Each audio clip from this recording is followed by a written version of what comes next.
Good evening. I will call the Planning Commission meeting to order. Regular meeting, March 13th, 2023. To order. This meeting is live streamed and recorded on YouTube. It's also held in person in the City Council chambers. Masks are no longer required. They're acceptable if desired. Planning Commission is appointed by and serves an advisory role to the City Council regarding development of our city. We are an independent group and are not employees of the city. Let me introduce the commissioners to you, and I'll start on the left with John Crowley, who is the vice chair, Larry Allen, Wayne Richardson, Curtis Arnold, and Greg Weiss, and I believe Tanya Hyatt is not able to be here tonight. What about Jackie? She's supposed to be, you said Jackie Elaine. Yeah. All right, so I'm the chair of the Planning Commission, and I'll lead this meeting. So we have, even if Jackie doesn't join us, we have 5, so we still have a quorum, so we're good. Members of the administrative staff present are Art and Jacob from Planning and Codes, and I'd like to introduce to everybody our new Director of Planning and Economic Development, Planning and Development. Okay. Nathan, and Woods. Nathan Woods, sorry. I've been on the go since I met with Nathan this morning at 11 o'clock, and I don't think I've stopped since then. And Kelly Winchester, who serves as our recording secretary, and Stephen Price is our IT guy.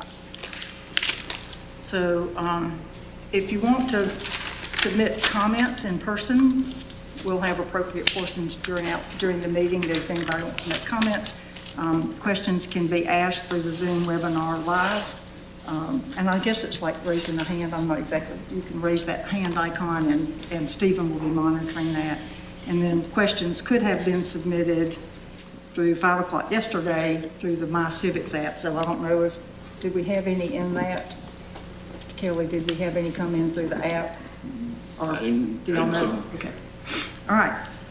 So we'll start with the public session. It's now open for anyone wishing to speak on items not on the agenda tonight. You will have opportunity to speak about those as we go through the agenda. So do we have anybody present who wants to speak? Is the city on the agenda or not? Not on the agenda right now. Okay. And Stephen, do you see that we have anybody with questions there? We'll leave that open. The signet, the PD is on the agenda Right. for workshop. Right. So, yeah. But don't they also, yeah. That's true. What? It's up to you. He was saying it is on the Yes. agenda, but it's a workshop, and generally we don't take public comment during a workshop. So if you wanted to accept public comment on it, then you would probably need to do it now. What do you think? It's up to you. Oh, I don't have a problem with accepting it at a time, because if we have people here who want to see that, then they may want to see the newest rendition, since I didn't even see it until today, because I missed it on Friday when you sent it to us. So we'll let you talk at that point. We'll move it that way, and then we'll close this out after we approve minutes or whatever, give anybody a chance to call in. Okay. All right. So, our first actual agenda item is adoption of 2 sets of minutes, and I just want that wrong to start with. So, okay. So we have the February 13th minutes for a joint PC-BAR workshop. Are there any edits to consider or other changes?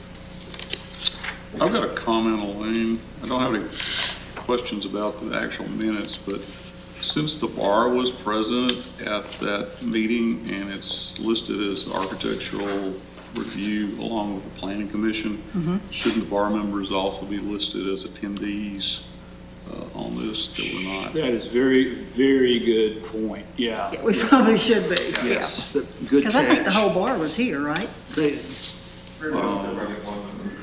Just about everybody. Yeah, we'll get to. On we'll our get it. February We will 13th meeting. add the BAR. Yeah, these are just the standard commission minutes, so that's Okay. how Okay.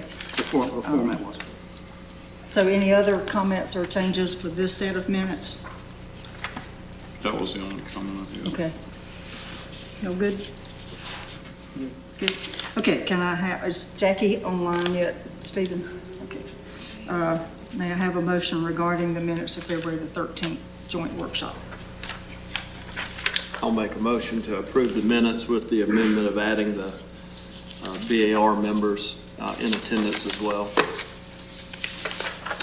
I'll Okay. second. Do I hear a second? Curtis? I'll second. Okay. All in favor, raise your right hand. So those minutes are approved. Then we need to adopt minutes for the February 13th regular planning commission meeting. Are there any edits to consider for that one? No comments. You're usually a good guy for picking those up. Anybody We else? leave that up to Curtis. Yeah, we'll leave it up to Curtis.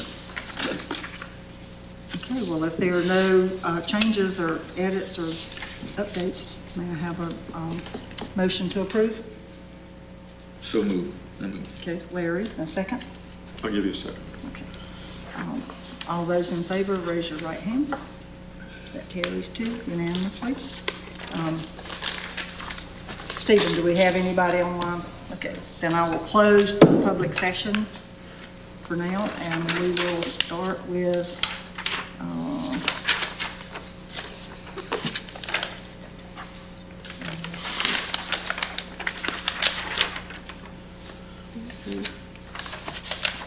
missing something. The rooftop. We did the minutes and we did the minutes, so we're ready for the action items, right? Yes, so what the action item tonight is 2023-R-01, proposed text amendment for rooftop canopy standards. Art, do you have a presentation to make? Yes, and Jake, do you want to take this one so you can talk me through?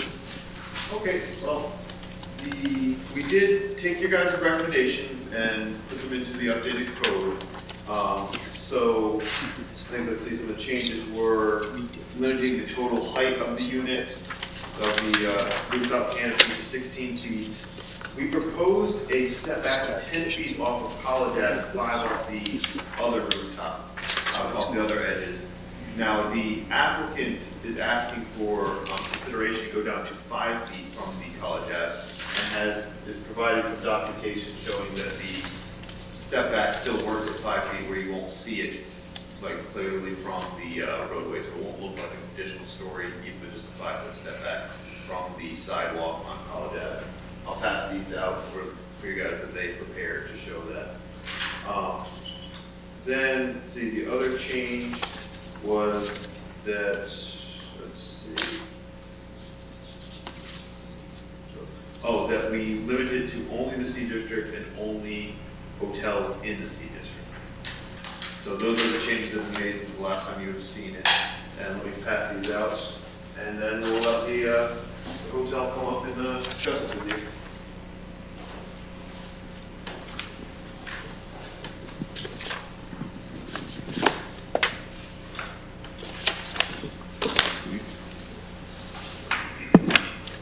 So we're not, are we gonna vote on approving this design too, or just a creation of? No, you guys are only creating the framework where somebody could propose it. At this point, they cannot propose it because there has to be an amendment to allow for these type of structures to go above the height limitation. Okay. Because this is above 65 feet, which is what the height limitation is for that building. And then the bar would have final approval to The the bar would design. have to review it. Yep. Can I ask you a question before we get started on this? Absolutely. And it's a concern about creating an ordinance for one building, because essentially that's what we're doing, right? Well, originally it was drafted for all commercial districts, and then you guys advised me to go to just the C district and just hotels. Currently, we only have one hotel in the C district. And do you see any more hotels going? in the I do C not know, district? I can't really anticipate that. Okay, because I wonder if we shouldn't just let it go forth to the BZA for a variance, instead of creating an ordinance for one time, for one structure. That is one avenue, just the BZA, variances have very strict rules about what you could approve, and it would probably not meet the criteria. Because it would have to be it can't be a self-imposed hardship. Okay. So does that mean we should create an ordinance? Well, I don't know. That's up to Yeah. you. I mean, you do it if you think it has merit, if you think it's a good thing. If not, I mean, they can still apply to the BZA afterwards if it gets denied. But this would be the proper way, if you think it's a good idea to have these things, is to have an ordinance that allows it rather than a variance, but. What do the rest of the planning commission members think? As far as the ordinance versus variance route, Yes. or just, from what I remember from the discussion last time, the variance would be, as far as the self-imposed, it would just get straight denied, and anybody that builds to the 65 feet voluntarily would get denied and not be able to do it because they chose to build that high. So that you're basically gonna avoid having them, because people are gonna take the revenue generation of the rooms and stuff in a hotel guaranteed at that 6th floor, versus the 5 floors plus an amenity, and hope the amenity is enough to charge more on the other rooms to make up for it. So I think if we want rooftop amenities in town, I think that we should look at doing this ordinance. Right now, it is only for one hotel, but that doesn't mean that 5, 10, 15 years from now, we always talk about long-term pictures, that something's not gonna get redeveloped on the corner where Subway is, that's closer to campus, and they may want something, or, there's a lot of stuff down there that may be redeveloped here or there later on that may use an ordinance like this. Just because there's only one right now, doesn't mean there won't be more in the future. Larry, what are your thoughts? Well, I have some concerns about unintended consequences, and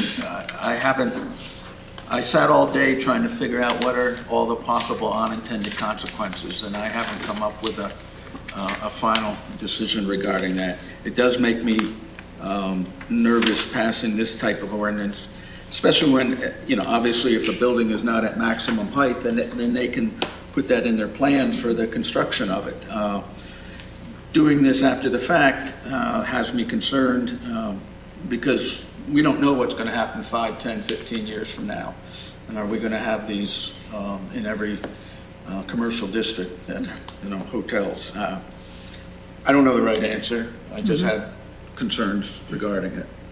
Okay, Curtis? Yeah, I much prefer the ordinance because it specifically requires items to be covered from engineering standpoint, and it's very prescriptive.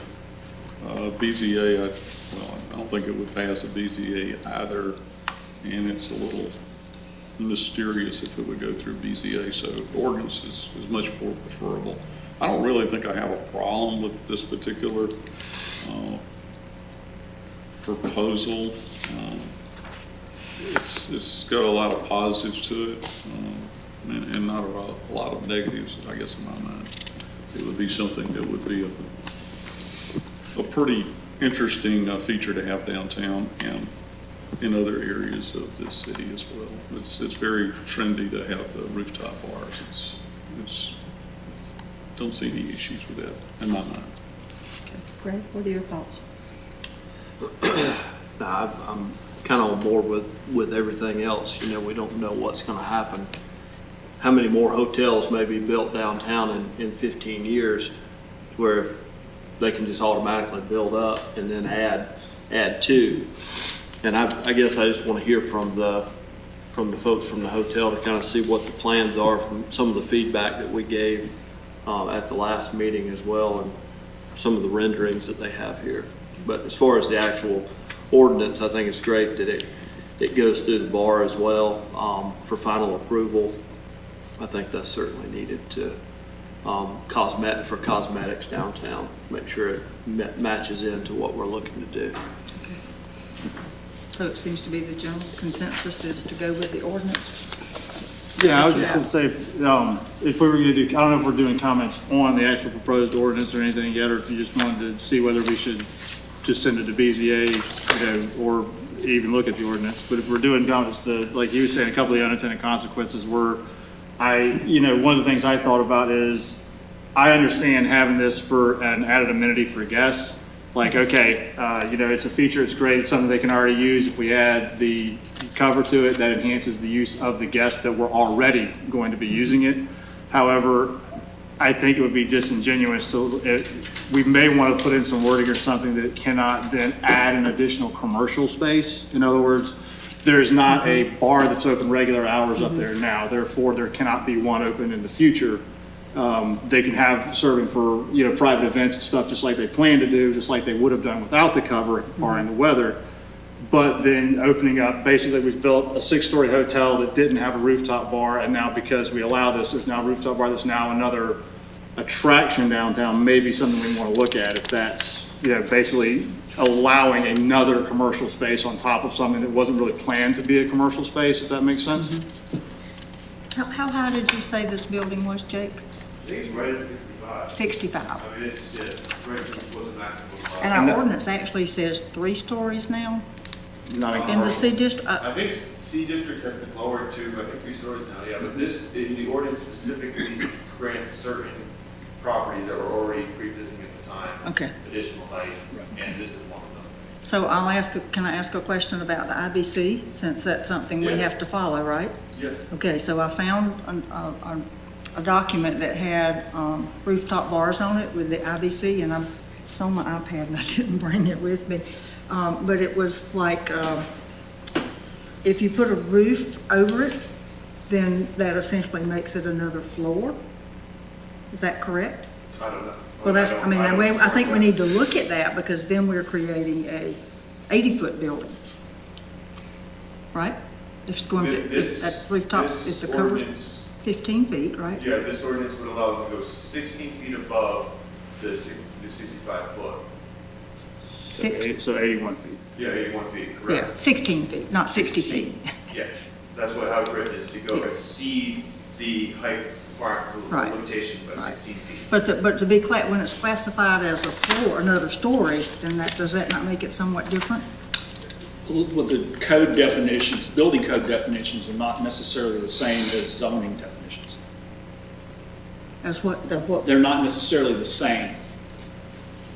but don't You we can have have, different definitions for different things. right, but don't we have to follow IBC And when guidelines? it comes to the building official and his interpretations, he would use that. Yep. Okay, so, but my question is, if we're allowing a rooftop cover and it creates another floor, is that, This ordinance is to allow us to go higher for rooftop camping. That's the whole purpose of the ordinance. but there's a difference to me in saying it's a rooftop facility and saying it's But another that's, floor. the way it's currently written, floors has nothing to do with maximum height. The new definition is floors, the old definition is just feet in height, right? Yeah. So we would be raising the feet in height that would allow for the increase in this ordinance. So the stories has nothing to do with it, whether it's 81 feet and it's 8 stories or 81 feet and 3 Right, stories. I get that, but I'm just saying, if this was approved at 65 feet and we're gonna add essentially another story to it by putting a roof on it, then is that an issue An issue with what? with our code or with anything? With building code. The building code, no. Okay. What, does anybody know what the current, I know the roof is 65, right at 65 feet. Yeah. What are the, parapet is at 65 feet. the parapet's at 65? Okay. Does anybody know what the mechanicals, the height, like what's the highest point on that Total building? point? Yeah. I don't know offhand, 'cause they're one of the things that are exempt from height restriction. Yeah, I knew they were exempt, but that's, I mean, so if we're looking at Probably something, another 10 feet though. okay, that's what I was trying to figure out, is if we're looking at something, we're talking in definites here, like, oh, 65 feet, we don't want to go higher, but like, I don't know if anybody else did, but I went up to the roof and looked at it. And, So, So, you gotta come up and speak. Yeah. You are. Dave Meadows, Civilian Development.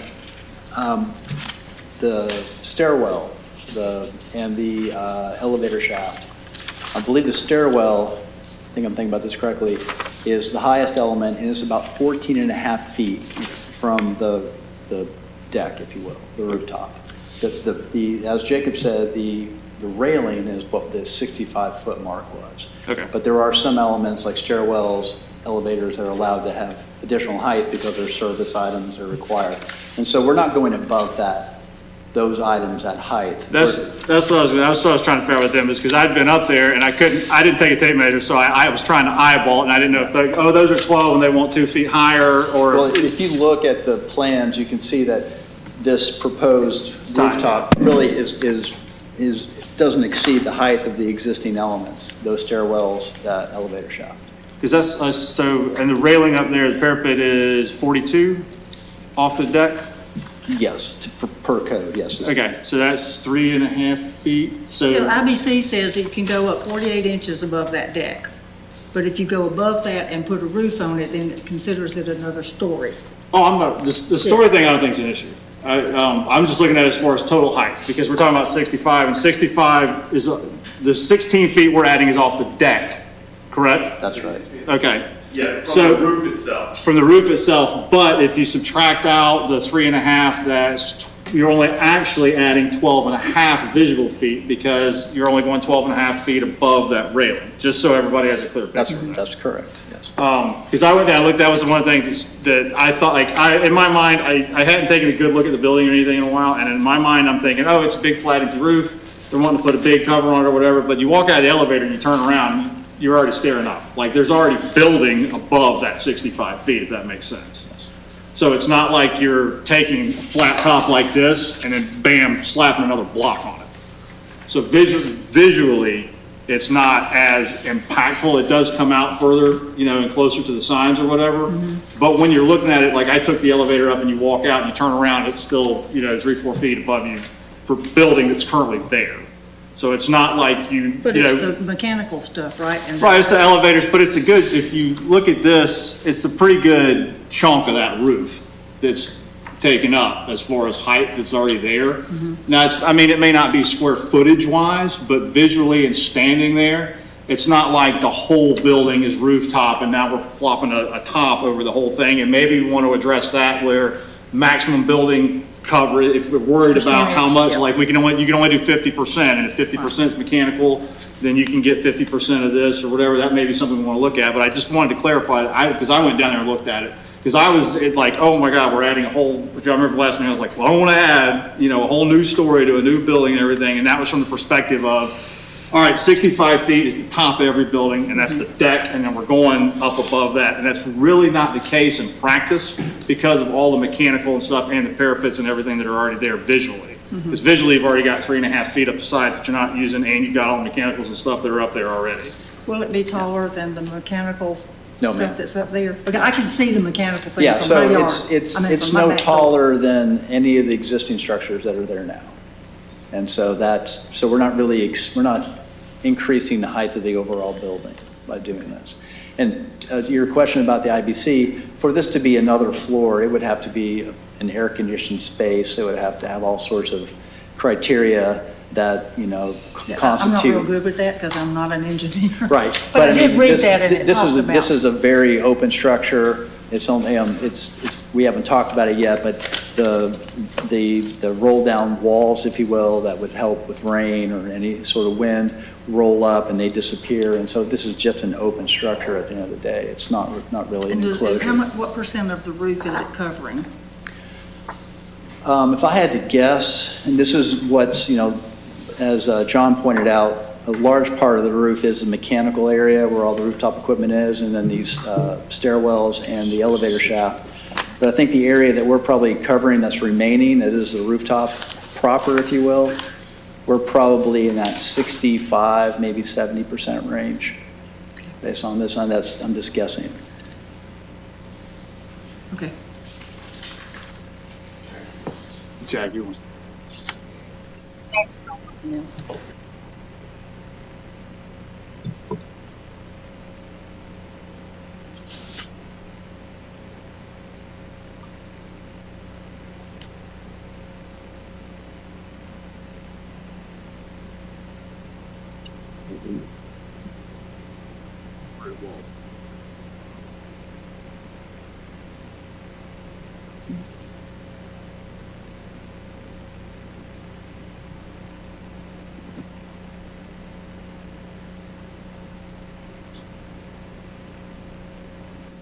No, ma'am, this would very much be a permanent structure. The vertical supports, the beams, rafters, if you will, and then would have a metal roof. It would be a permanent structure.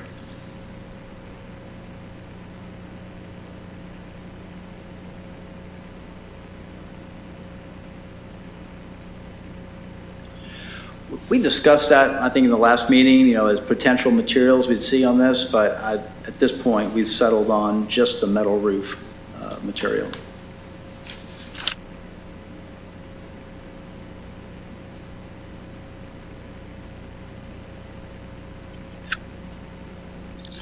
Well, what we propose is normally, most of the time, it would be an open structure, no walls, no sides, if you will. What we're proposing in the instance of inclement weather, cold, et cetera, there would be roll down, I'll call them shades, but these would be clear plastic and we've got specs on this stuff now. We've provided to BAR, et cetera. But these would roll down to create that space for protection, but then roll up afterwards. And there was discussion about how long those could be down before an event and how soon they had to come back up. And Jacob had mentioned, there's always safety concern as well. And in this situation, they're electrically powered, and we can tie them to a wind speed gauge. We can tie them to something that says past a certain wind speed, these things roll up automatically, and you can't push them back down until the wind subsides. So we can build in safety features for that, but for the most part, this would be just an open structure on the sides.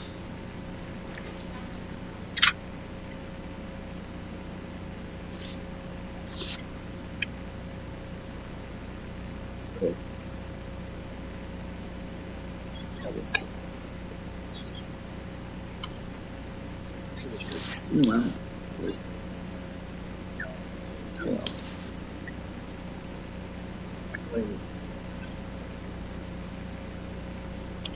yes, ma'am. And now, we most certainly haven't gone into any sort of structural plans, but any load you'd see like that, live load, would have been there already on the building, just because snow, rain that would fall on the building at this point.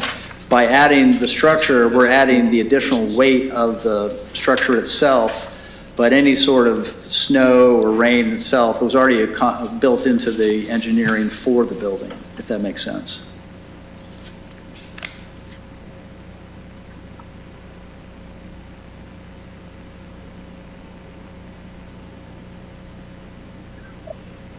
Yes. Yes.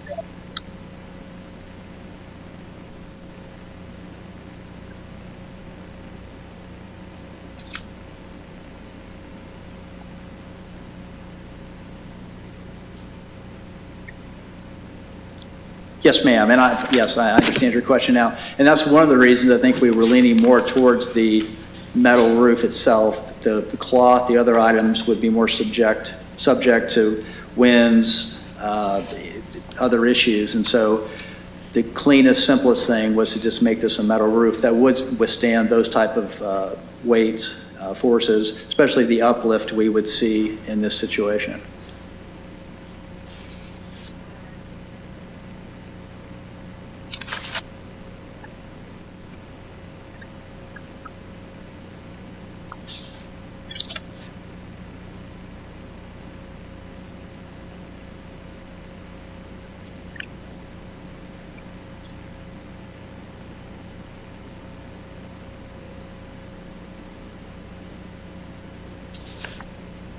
Yes, ma'am. I'm going to turn that over to Rick Haydick. He can answer your question. Yeah, so Rick Haydick, General Manager of the hotel. Ms. Richardson, I think I wanted to clarify something. This is not a rooftop bar. So it's not an additional commercial space to the So hotel. there will not be a bar up there. It's event space. So currently it's event space. It's sold as event space, but it's sold without cover. So in essence, if you wanted to host an event, we would book it, but if we had inclement weather, then we couldn't do the event. So in essence, this is for that type of contracted event. It is not a rooftop bar. Yeah, I'm looking at these diagrams now, well, some of your inspiration ones do have, almost all of them do have a bar shown in that diagram. Yeah, if it was a rooftop bar, it would have to go through a whole bunch of engineering DHEC requirements. And in our case, it's, just like in a normal hotel, you have You have a room that you bring in, a temporary bar, you bring in tables and chairs, you bring the food up, you bring the food out, and then we're done. So, And how many would this occupancy, what would your occupancy be? 125. Okay, and where are these people going to park? We have the stacker parking that all came with the hotel.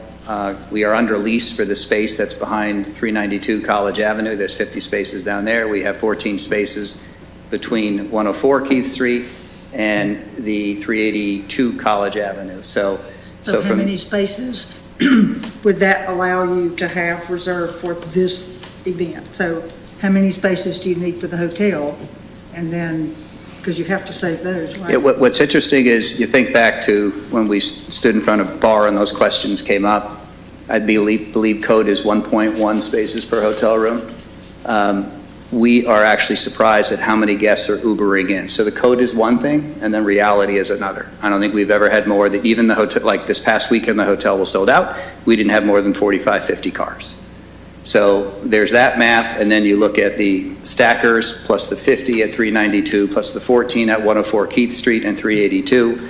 We have quite a bit of parking, but again, those are leased. So I fully understand there's nothing permanent about that. So from the standpoint of how we would handle a sold-out hotel and an event going on, we will only book an event when we know that there is parking for the client. So I've said before to bar, our interests are aligned, because the last thing I want to do is book an event and then the parking to get to the site be an absolute mess. So there's almost this built-in inherent control of that for us to make sure that we have ample parking for an event as well as the hotel. So mathematically, 48, 98, 14, 112 total spaces in our possession today. So that would be hotel plus an event. And again, you can do the event math. 2 people to a car, how many are already going to be in the hotel. We do have a preference of hotel guests to book an event. So then you already have the cars, the vehicles in the hotel count. So I didn't mean to complicate things, and I hope I didn't. But for the most part, when we book these events, we're going to know, we'll have a parking plan for it. We've even gone as far as to looking at other locations if need be. But what we learned in the hotel, we have not had 67 vehicles on a sold-out night. Haven't even had 50, 55. Okay. I'm not picking on you, I just want to make sure we No, have this things is, to make our county best. I think it's very important as you're all making a decision. These type of things I know are going to end up in your inbox with respect to local residents and so forth. I get that. John, you were going to say something. yeah, I was just going to say, just to clarify, this will not increase occupancy for that space or anything like that. Right now, you guys could go ahead and have an event with that, so traffic, parking, and all that stuff is actually, this doesn't change any of that. It may change the frequency at which this venue is rented. Yeah. But somebody could rent it for next week, and that could be there without the shelter. So that issue's kind of already been addressed with the aspect of approving the hotel in that space and all that kind of stuff. And if I can elaborate on that point, we do have people who will book an event knowing that we do not have backup. I'm sorry, no one. We have booked events where they know there is no backup. So they're rolling the dice that the weather's going to be okay. So in essence, if I'm understanding correctly, it really doesn't change anything other than the fact that it'll be covered and we can have the event with 100% probability. And this space, just to clarify, just to make sure I completely understood, the space is in no way open to the general public. It's only for hotel guests or event space. That's correct. So when we call it event space, it's a contracted event. Okay. Whether it's a hotel guest, member event, or again, outside contract. So you can't just walk in and get a beer at your bar in the lobby and then go up to the roof and drink it. I know some of the commission members did come to the hotel and they needed a key to get up there. Right, that's one to make sure that is- wasn't going to plan, that's not a plan to change if I can't run in and grab a beer and then go drink it on the roof. No, that gets back to, this space is solely for hotel guests, members, or a contracted event. I kind of sidetracked this. Now, what we want him to talk about, about his proposal? Oh, that would be great. If you guys can kind of have someone walk through the diagram showing the 5-foot setback compared to the 10 and what this is expected to look like on the street. Sure. Need my glasses. I got them, thank you. So I think the first page, it's just, we're trying to frame up the general idea, what you'd see, bird's eye view, axonometric drawings. And you can see, and if you don't understand the building and how it's built, but where the top of the roof hits in the center there, those two square objects, that is the existing elevator shaft and lobby. And so we're not exceeding that height. Very simple structure. If you go to the second page, once again, you kind of see just what the conceptualization where you see people underneath that structure. But underneath, we believe it'd be a very simple exposed beam structure. We'd introduce fans, lights, and things like that to help improve the area. Most certainly during the hot months, I think the fans will make a big difference in the how that space feels. And just trying to give, general views there on the second page of what this thing looks and feels from the outside and a little bit on the inside. Third page is kind of doing the same thing, but just giving you the general views. If you look on the third page, what we're showing here, though, is what would be the roller shade. So you see in between each column would be a clear plastic roller shade that rolls down, would have a brace element at the bottom, and these all attach to these vertical columns. That gives us the rigidity that Jacob was concerned about for wind resistance. This is actually a very strong product. We've got some good specs on this stuff. But this page is showing you, okay, in that scenario, that bigger drawing on the top left, there's the people, we've got the plastic down, and there it's, we're controlling the wind, we're controlling the rain, and the cold in that scenario.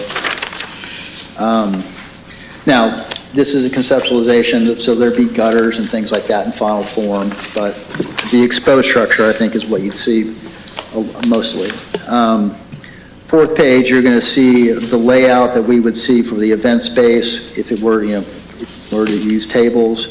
It shows that the seating there, we're compliant with our occupation. And you can see here, see where it says elevator penthouse, and then that structure next to it. The roof is built largely off of that center piece and doesn't go above it. Fifth page, next page, is really, these are views that would be down from the street showing what you'd see from different angles. The top left is sort of coming down College from the actual university. That front corner, moving to the right, is sort of on Sloan, if you will. Bottom left is going to be on Sloan, sort of with your back to the church. And then lower right is on College. And I think that's been the sensitive view, if you will. Don't want to see too much of this from any direction. But you can see from College and some other views that with this, you're going to only catch a very small glimpse of that roof structure from that angle. How did it change that when you moved it from 10 feet setback to 5 feet? I'm sorry? How did it change, that view change when you moved it from 10 feet to 5 feet? Well, currently we're showing 5 feet on that side. Right. So if we move back to 10, you'd see less for sure. But it starts to limit the ability to do the full get all the tables and chairs we'd normally have up there. Now, the next page is, some people are used to seeing these images, others aren't, but because we built a 3D model, we can plug it into Google Earth and then we can do three-dimensional views that do incorporate real-time Google stuff. So here again, we're just trying to represent the different angles that you would see. The bottom left is a close approximation of looking through what would be that open structure with the roof on top. But you can see, it's hard to pick out, but that's the stadium in the background. So, once again, you're up on the roof, you are looking at the stadium, but that open feel would be maintained. Top right is sort of back into the corner off of College on Key Street. And there again, you're just going to barely see that structure on the College Avenue side. There's that top right image. The next page is, these are stuff you can find, the internet's great for finding things that look and feel similar to what we're trying to produce here. I think the top left image is very similar to the type of structure that we probably are proposing here, the exposed beams, metal roof, open concept. And then you're seeing that top right image is where you've got that kind of structure adjacent to a railing, similar to what we have. And then you just see some other ideas where, like you said, I think someone mentioned that these rooftop bars, not that we're doing a bar, but these rooftop areas are very trendy, there's a lot of this kind of stuff out there. And then on the last page, what we're trying to show is not the structure itself, but you'll see these are the screens that we're proposing.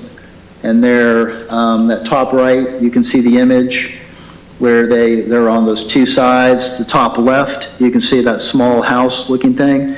That is one of these shades that we're discussing. They're motorized, they're heavy duty, they work on tracks, we can interlock them. And so these are images from the website of the manufacturer would probably use here if we do this. So this, just trying to show how that looks and feels. It's a very clean product. And from the street, you'll probably never know they're really down. You probably have to really look to see that they're actually in place. So this is, once again, conceptual, but the idea is to show, A, we're not going above the existing height of the structures on the building, and we are just building a very simple roof structure, not an actual floor.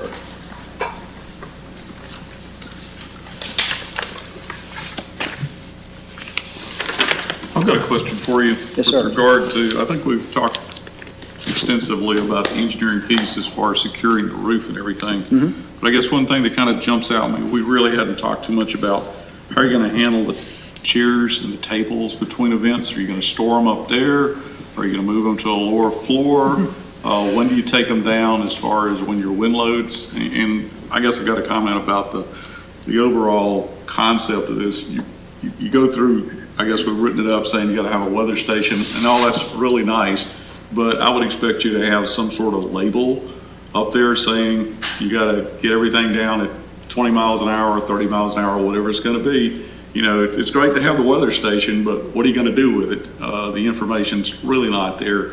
It'd be just like a capacity on a roof saying, can I have 100 people up here? What's your wind speed maximum when you start to take the tables and chairs down, stuff like that, because it becomes a safety hazard to everybody downstairs, and I think we're going to get on the fly. I just add, I would think that if we were allowed to do something like this, those type of issues, those requirements, et cetera, would sort of come into the BAR purview, and then most certainly this is going to go through building department, and building department is going to have their say. They're going to want those safety features. There are going to be things that we'll have to do to comply with that. So I don't know all the answers to that question, but I think that gets covered for the most part when you go through actual plan approval.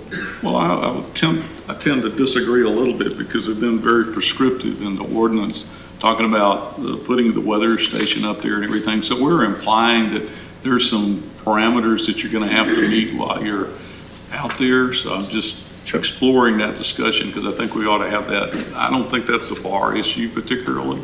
That's an engineering issue that your PE is going to sign off on and give you some direction. Yeah, and what, Ray, answer the other question? It's not uncommon. For example, I worked at a Florida beach resort. We had wind meters on the beach. The wind would hit a certain amount and all the umbrellas got removed.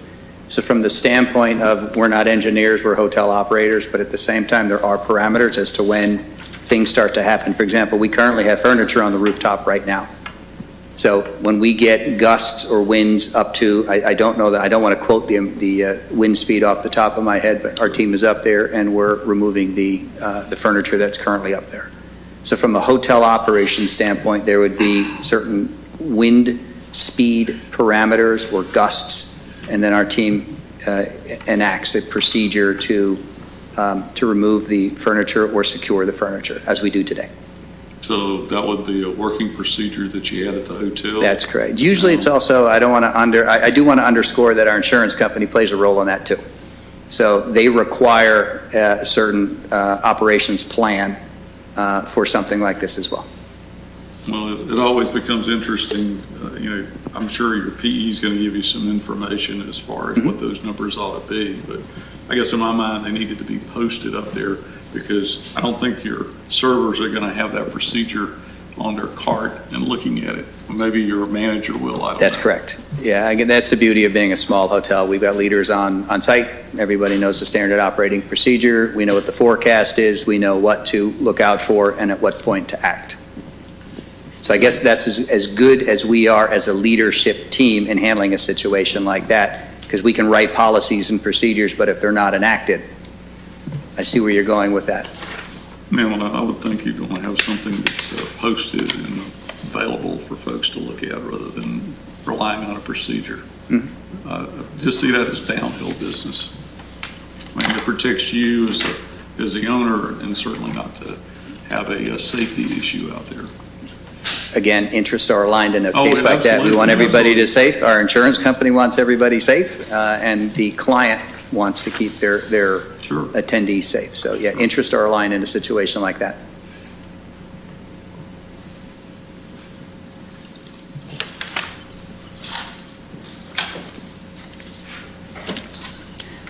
So and looking at this diagram, on the part that faces the study hall, it looks like the tent goes all the way to the edge of that inset. Is that correct?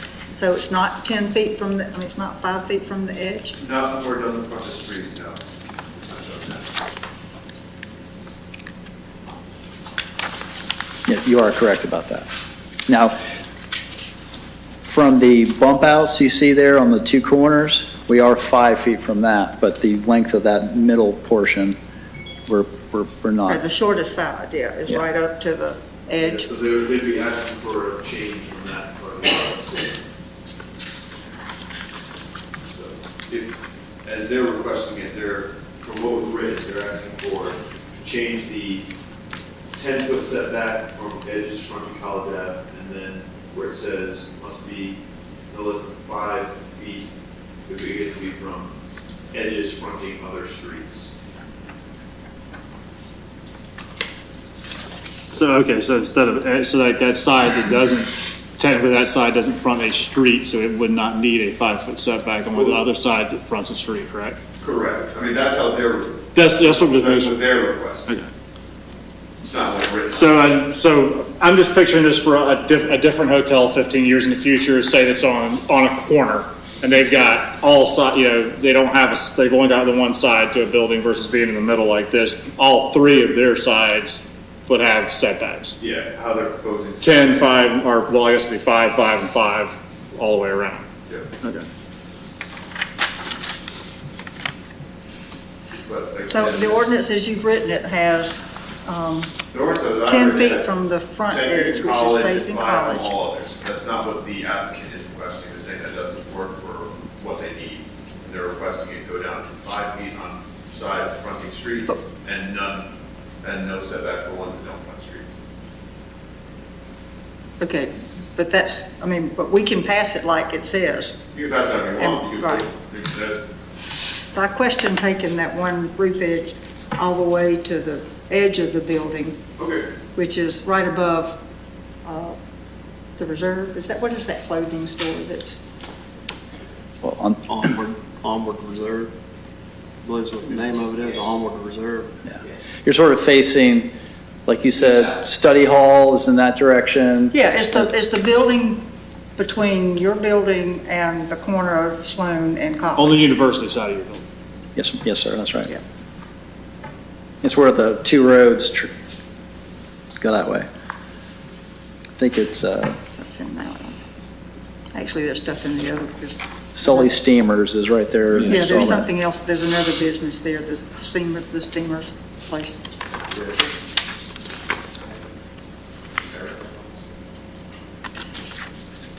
Is Firehouse not still there also?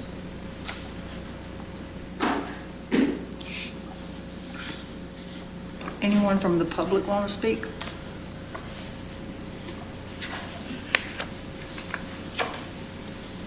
So just a sign in or anything? Please, yep, right there. My name's Derek Hodgen. I'm a local resident, 420 Shorecrest. I'm a professional engineer. Mostly do forensic investigations of buildings, expertise in structural engineering and building envelope. And so before I talk about this project, I want to tell you some context, which is in the last 5 or 10 years, I've investigated a lot of floor collapses proximate to universities, mostly in student housing projects. But one theme that we need to keep in mind, and it sounds like maybe it's already addressed with the structural engineer, the Woodlands collapse. One of the contributing factors to that collapse was the fact that the structural engineer designed that space as a lobby space, like 40 pounds per square foot or something like that. And then it was used for a different occupancy during this party. And so it was a communal space where a lot of folks collected. And then there was music. And then there was rhythmic, dynamic loading, so we call it. And so that was part of the problem. So the first question on this project would be, what is the existing live load design for the concrete roof deck? Because now, I can tell you, if it was just designed to be a roof deck, it's not going to be adequate for 125 people. It's Okay. fully designed. It was always designed. Okay, so always designed. do you know what that live load is? If it's 100 pounds per square Off the foot? top of our head, but it was fully designed for the occupancy that's in place, it was roof Right. tiles. Well, but the difference is, and this has happened with the student housing, is that, I don't want to get too sidetracked, but we rent the student housing by the bed. And so the bedrooms are 40 pounds per square foot, like your house or my house. But as soon as you step out the door and you're in the hallway, it's 100 pounds per square foot, because that's an ingress, egress point where all these people gather. So it might be designed for a floor for a bedroom, but it needs to be designed for a floor with people up there, 125, Fully occupied. with music, with dancing, if that's gonna happen. We say, if an engineering standpoint, you have to design for what's called the ribbon cutting event or the party. So as long as we've got that covered, If I may, we had interpreted that we could put tents on the rooftop for the whole event purpose. So that's how that load was designed. well, the tent load is one thing, it's the people. What I that mean I'm is, talking about. meaning we would tent it Right. for events, for music, Gotcha. for people. So it was designed for this. It was just that our understanding when we submitted was we thought we could tent it, which we found out that we could. That's where we're filing for a canopy Gotcha. request here. All right. And then, from a building envelope standpoint, my question would be, what is the floor surface? I mean, you have a membrane roof that people will be walking on, you put your chairs on the membrane roof? It's got completely elevated rooftops. Okay, so it's like a pedestal. Yes. Cool, all right. So that protects that. I think you already answered the question, 125 folks. So I think that's it. I mean, just be careful about having something that's designed code minimum for one thing, and then a change in the occupancy could increase a load that the structural engineer never accounted for. But it sounds like if they've considered that. Would you recommend that under the standards, we have something, that language in there about the load bearing? Well, I think the structural engineer part should come not only for the structure for the tent, it should come for the structure, what you were talking about earlier at the IBC. And I would disagree a little bit that there's not another floor, just because it's not conditioned space, it's still where people gather. And it would have to have a live load equal to or greater than other parts of the building that are occupied. And so you just have to know what the greatest potential live load will be and account for that. So I would have in your ordinance, not just the tent structure, but perhaps a letter from an engineer saying that the roof deck is adequate to serve as a communal gathering space for X number of pounds per square foot live load. And then if there's gonna be dancing, I mean, for real, there needs to be some dynamic load consideration if that's a possibility. Thanks. Okay, thanks, Derek. We might look into that, Jacob, about making sure, and Art, making sure that there's some language in there to ensure that live load is correct. Yep. So when we did our inspections for getting occupancy, would our engineers have considered that? Well, to get the permit to do this, they would have to. Again, this was always designed to have this use, so the loads are correct, but to get the permit to put the structure and when they got permission to actually have, be up there, this is all looked at already. Yeah, But this, But we I would can- say if we had an existing Exactly, so building, we that gotta they consider this want to to make be- sure that it's safe. Yeah, I still think adding that language in there is a good idea, just because, like you said, the next guy that comes, who knows what that's gonna be, so why not, it doesn't hurt. Yeah, if somebody's trying to retrofit a space Yeah, for retrofit. this, Exactly. then we're gonna wanna have all this, You've gotta have this it canopy is not changing any use, design, or anything on their building, but somebody may say, oh, good Lord, we can do rooftop We can do canopies too. now? Let me buy this building and I'll retrofit and throw a bar, and so, okay, we need to make sure that instead of just being able to be like, I checked A, B, and C, let me put my canopy up and throw people up there, that we have, okay, you gotta have your engineering letter and a new inspection certificate of occupancy for that space, not just one for the building that's there or whatever. Okay, so we'll add that to it. I would like to see the 10 feet stay on the College Avenue side, and I really think it should be 5 feet on all sides. So that's not where this one goes primarily, where that little inset is, but it goes all the way up to the edge there, and I think it should be 5 feet back from there too. I'm not arguing against that, but just looking at this description, I think we need to look at the exact wording of that, because if you say 5 feet, you have to say 5 feet from the narrowest point, 5 feet from the furthest point, 5 feet from the average distance, because you do have these bump outs, and it Right. will be 5 feet from here, but it won't be 5 feet from Correct. here. So do we need that language that it must be 5 feet at all points? Or just 5 feet from 50% of the, because people are gonna have different roof lines.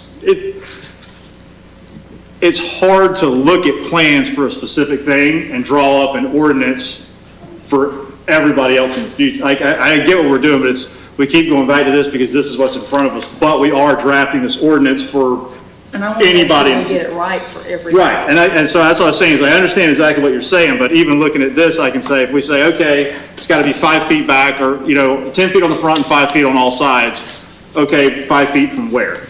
The 5 feet from the narrowest part, 5 feet from this, or are we gonna average, if there's a step back for a balcony, are we gonna average, you see what I'm saying? I think that's something we need to consider, because I do get that you've got these bump outs, and then you also have to, like they're saying, if you move it too much, it does cut into it and it kind of makes it not worth it. In other words, if you move that back 5 feet, you're cutting out, where's the table layouts? Because you've got to have proper flow and stuff. Like if you look at their event layout, if you move back 5 more feet on the front, you've got no room for tables on the front. So 1, 2, 3, 4 tables gone. That's 40 people out of the event right there that you can't seat. If you move, if you leave it at 5 feet on the back, those are fine. But then if you come in another 5 feet, you've lost another 10, 12, and the stage. So you've lost half of your I'm capacity. not concerned about the capacity, I'm concerned about the integrity and the safety of the. Right, but if that's the case, if you're worried about safety, that's an engineering standpoint. If we're worried about aesthetics, I think BAR can look at a lot of that. I think what we need to weigh is whether or not the merit of having these, period. And then if it's something that we want, then we can figure out, okay, here's the kind of parameters that we're looking at, and then BAR can handle, the specific design, like, okay, you gotta have galvanized, you gotta have pink, it's gotta match your roof design, whatever the colors or design or specs, it's gotta be wood, metal, however they want to dress it, that's their job. Engineering and codes and ordinance will handle that stuff as far as safety goes. Because if we go through all this and pass all this thing and it's something that nobody can use, there's no point in passing. I don't want to look at this and make our decision based on what they want to do on this top. Right, I agree. To do what we think's best for the city. I 100% agree. I was just pointing out Yeah. that, like, since this is the example that's in front of us, if you want to freehand another one and we can use that as a hypothetical, we can do that too. But my point is, if we go with that suggestion, and I'm not saying that we shouldn't, I'm just saying that you have to look at it from their perspective, that if we did those, I don't think they would even be interested in doing this anymore. They may look at doing some other kind of proposal with temporary tents or something, because like I said, you're losing half your capacity in your stage with those rules. And I get that this isn't tailored to them, it's just, I just want to throw that out there, that when we're considering these type of things, that we have to look at the real world use of putting anything in versus just saying, well, if it's going to be useless, then why even go through the hassle of writing it up? Because if nobody's going to use it, there's no point even putting it out there. Could I just make one I know statement? we have some. If I may. One of the reasons we chose, you got the 5 feet on the bump outs, and then it's flush looking due south to the campus, is because we were very conscious of the sight lines, knowing the aesthetics as to, what would it look like from various points? And Dave pointed out Sloan College, but you have to remember the distance from where one is going to be able to see from the southern exposure looking north. It's not much of it. You can't really distinguish because you're so far away, if that makes sense. Really, it's like Bowman Field before you could really see the rooftop in its totality from that exposure. Mm-hmm. So, and John is 100% right. We had said that it's 125% occupancy. And then when we did the drawings yes, we started at 10 and we're like, okay, if we can get that 5 feet, it's going to increase the square footage, which will allow us to increase reach the capacity that we always intended on 125. But I do want to highlight 3 things, and this might be more esoteric than anything, yes, there's an economic component to this, but there's also this is some amazing space to showcase the community. I think some of the commission have been up on the rooftop and have seen what it is. And then maybe this is me, the father of the 2 kids with disabilities. These are jobs that any of the Clemson Life students or alumni or people with disabilities can do, because it's serving food.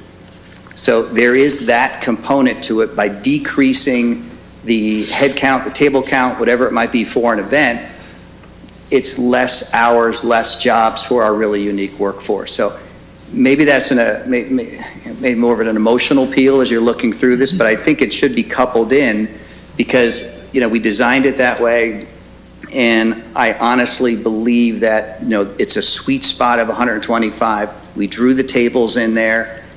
I think from the sight lines that we're presenting, it doesn't look like this monstrosity up on the top of the 65-foot building. So all of those were taken into consideration. And that's why, we started at 10 feet and we submit 5, and on that southern exposure, it goes right to the parapet. So that was the rationale and the intent behind that. And I appreciate that. But I think we have to look at this ordinance as something not for one particular place, but for anything that might come before us asking for that. I'm also concerned about the lack of space there on the southern side. I mean, you have people up on the stage with nothing, no space in between them and 30 feet down, right? I mean, unless you're going to have some other types of protection there, that makes me quite nervous. The glass siding is there. The parapet, That's and then how. there's the glass, and that surrounds the entire rooftop. So the glass is going to be permanent. Oh, the glass is permanent. It's there. It's already up there. It's already up there. There's already a 42-inch glass railing. I think what you're calling glass is the temporary sides. Those are plastic retractable. So Okay. the 42-inch, I don't think you guys are looking at doing an elevated stage. It would be a ground level stage.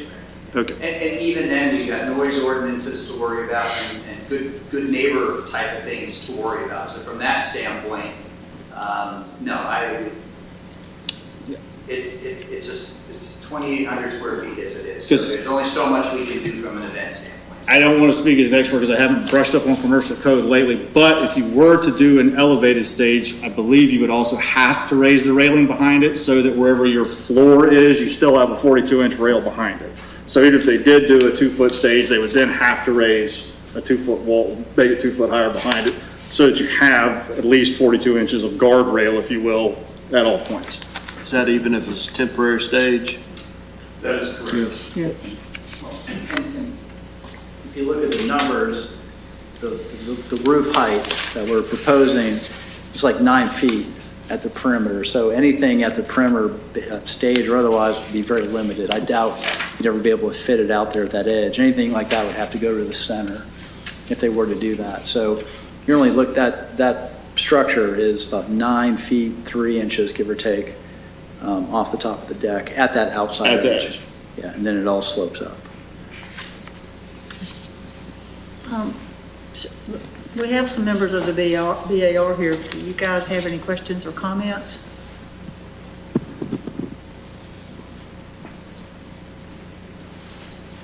I'm not real familiar with the plans, to be honest with you. I kind of set them in front of me. But it looks like even if y'all would move forward with the ordinance, I guess we would have to review over it. So it's probably something we would look at then kind of as a case-by-case basis. Okay. So we have members from the public. Joan? While she's on her way up, I was just going to say, one other thought, just before it leaves my mind, is when you're talking about your setbacks, if we wanted to put in discrepancy for the BAR to maybe decide if we could, I don't know if you can do that, like, oh, if we can do, okay, this building needs a 10-foot setback on college, this one can do 7, or like if we can give that kind of discrepancy to We have BAR. that as a conditional use of the setback is determined by the BAR.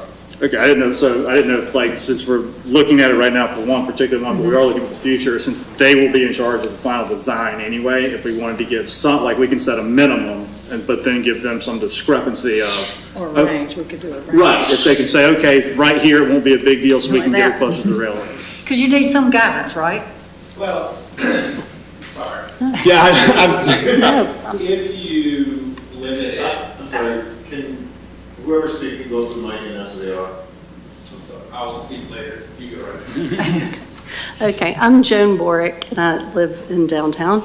I have worked as an event planner for the university, and in that respect, my one concern about this is that we have very little space for events in the city of Clemson.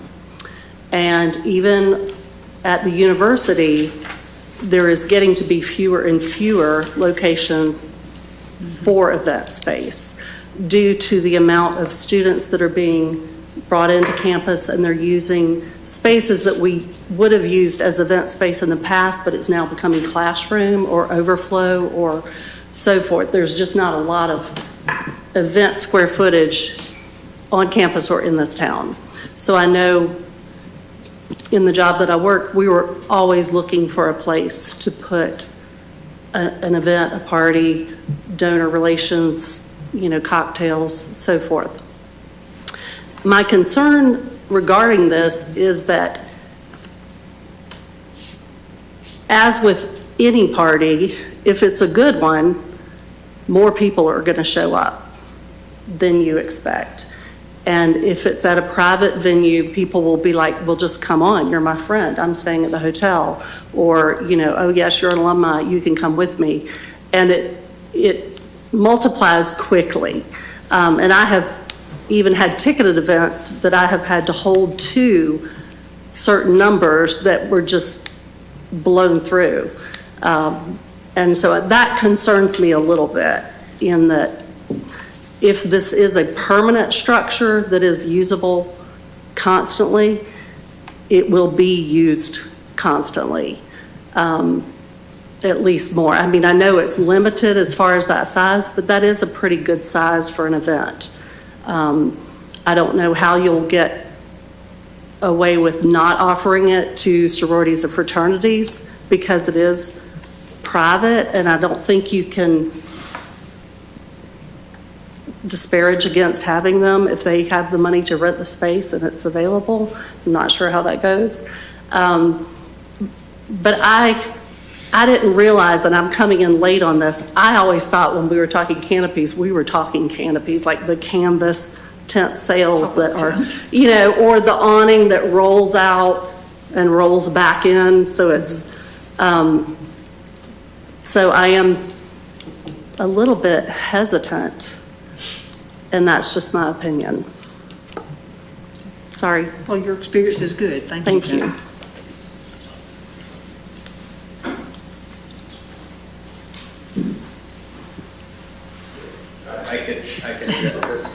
Those are fair points, but that events are contracted. So if the event is for 100 people, it's 100 people. And for example, this past weekend, I think everyone in Clemson knows it was a pre-St. Patrick's Day weekend. We had security in the hotel. So from the standpoint of the contract calls for 100 people, we feed 100 people, we serve 100 people, and the client's supposed to pay for 100 people. So from that standpoint, I think it just gets into event management. But I mean, you can delve into day-to-day operations of events, and I think, as always, it's as good as the event planner and the event executors set out to do. So should this ordinance have occupancy limits, or should we shift that to the BAR to I put think the the occupancy limit's already done by engineering. They can max, they can have. It has occupancy limits already set for it. It already has occupancy limits set for it. Okay. And there's a whole bunch of factors that went into it with this, sort of capacity and parking and everything else. Okay. Nathan, your turn. Nathan Shop, member of the BAR. As far as creating the ordinance like this, I think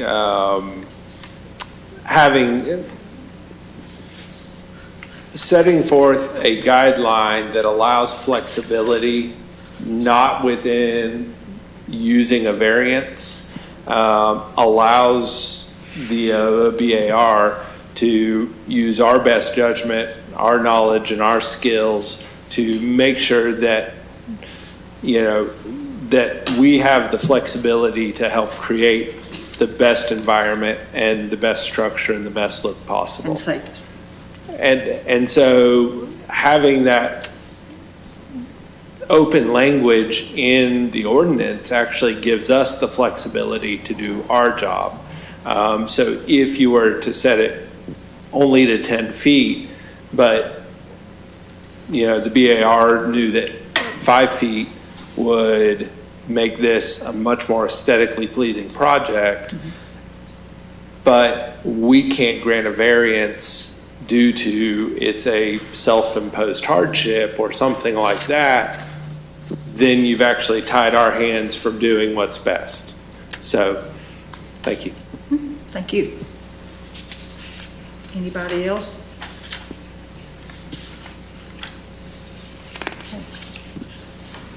Jackie, do you have questions or comments?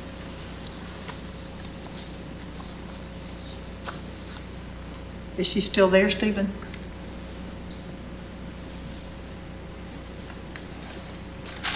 I say not then. What do we do? What should be the next step? Make a motion. Okay. Well, I want to add some things to this conditional use standards. Okay. And we've talked about adding something about the live load, making sure that's sufficient.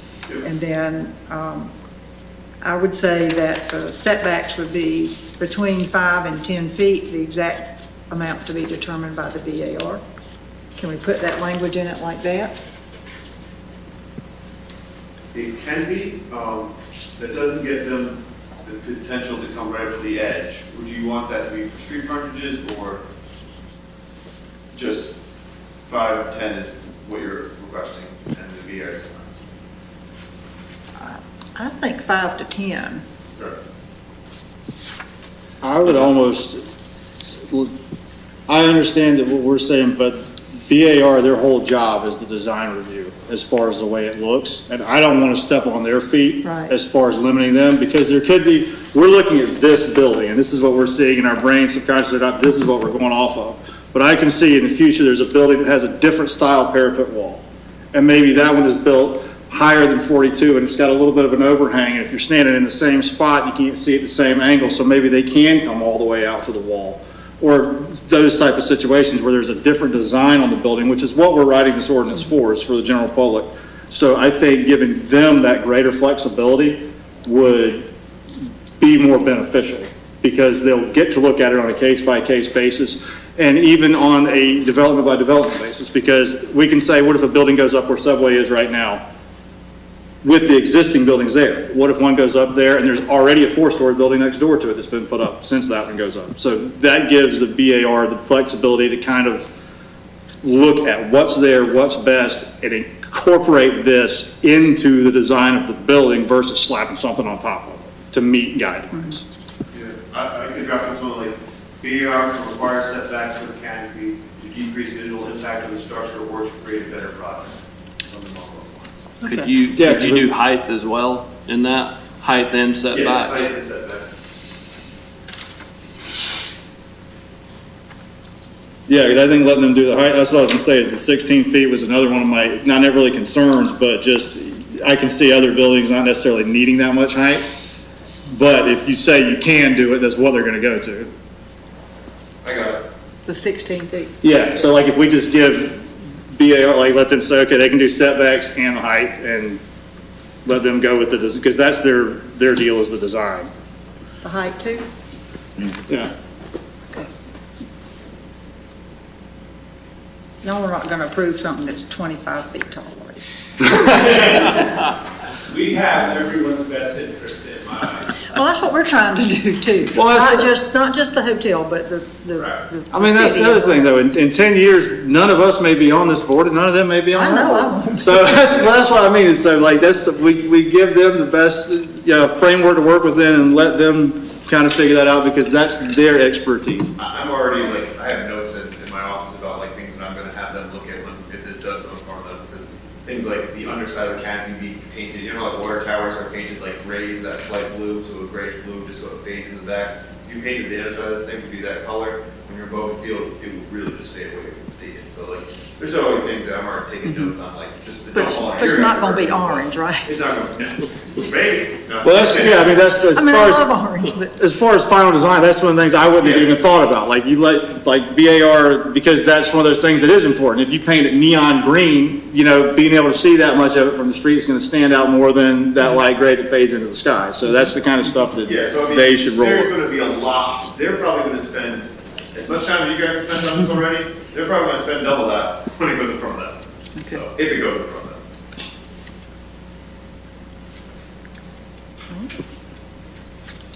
Do we want to wait and see what comes back before we do something? And so we can officially look at it or send it forward with, how do you guys want to do it? Because I think that's where we're at right now, right? Is we're either gonna approve with changes or wait and see, so we can see the changes in front of us and then do something However with you it. guys wanna do it, either the changes are gonna be that it's gonna, language about the roof deck must also be certified by the engineer to carry the load of the occupancy as designated along with the use.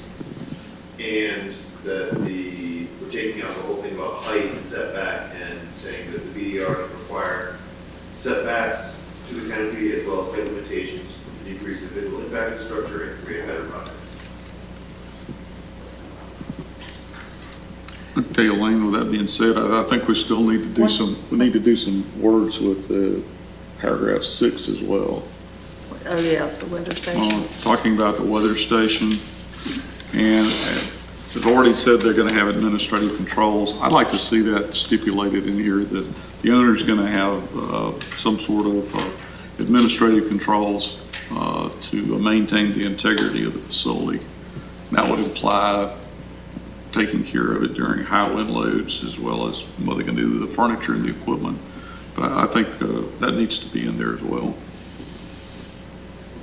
You mean like specific trigger points? In other words. Well, I mean, yeah, the engineer is going to give you what that specific trigger point ought to be, and I think I've kind of implied that, you ought to have a posted amount of wind load up there that you need to be out of there, right along with the amount of people that you have up there as well. So something along the lines of environmental action plan must be publicly posted and visible at all Well, times I in was space. just going to say administrative controls, leave it kind of open. Not trying to be too prescriptive, but at least say, this is what we're going to do, this is our action plan, and that ought to be in place and trained. So when would I be reviewed? So administrative controls must be in place and presented to the staff during permitting? Well, I think it needs to be in place when the facility's in operation.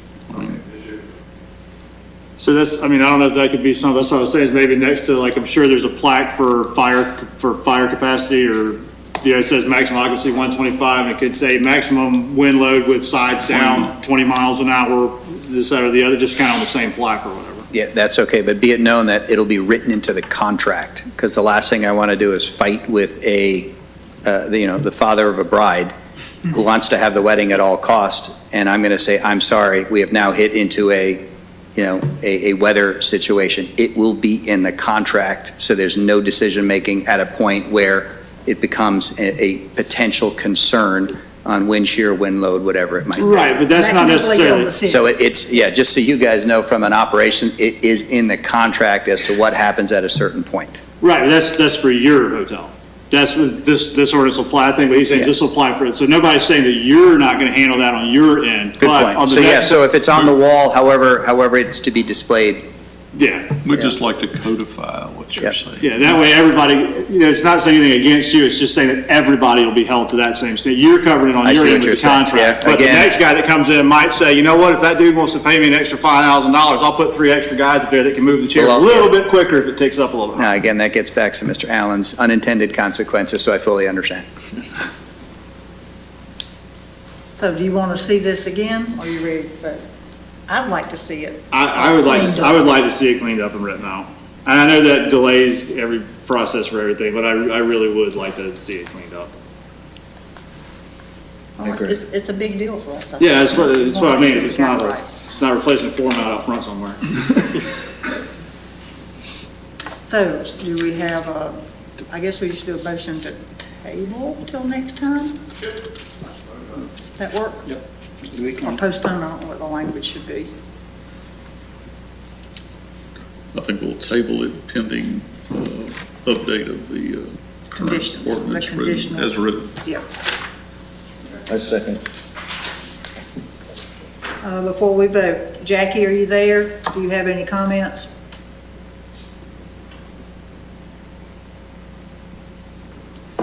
No? Okay. All right, then let's vote. All those in favor, raise your right hand. To table this and look at it with all these changes added, cleaned up. Okay. We will table this until our April meeting. Thank you very much.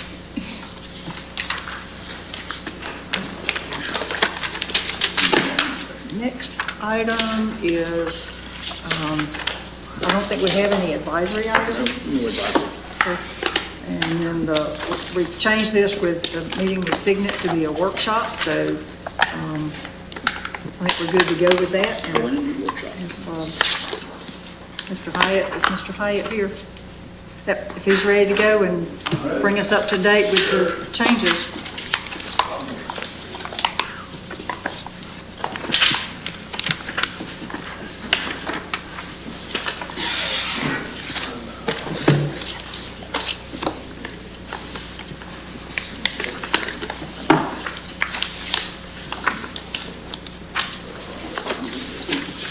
Okay, are those the ones we have on our handout? The ones we were just sent out a few days ago. So maybe turn those around so They can see if you guys already see it? Sure. If it's the same thing we've got.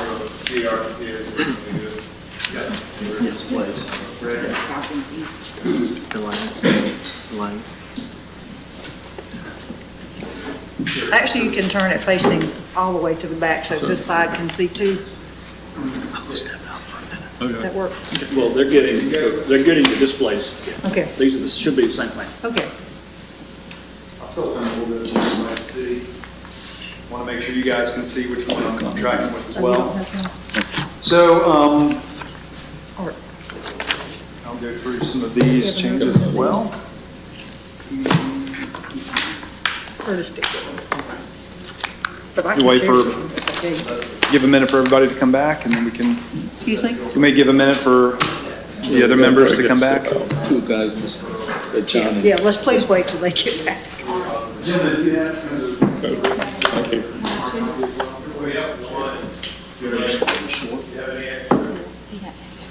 So he's got more copies back there. About BAR. Mr. Hyatt? Yeah, we got it earlier. Can you give Kelly one for the record? I've got one. You've got, okay. Yeah. Okay.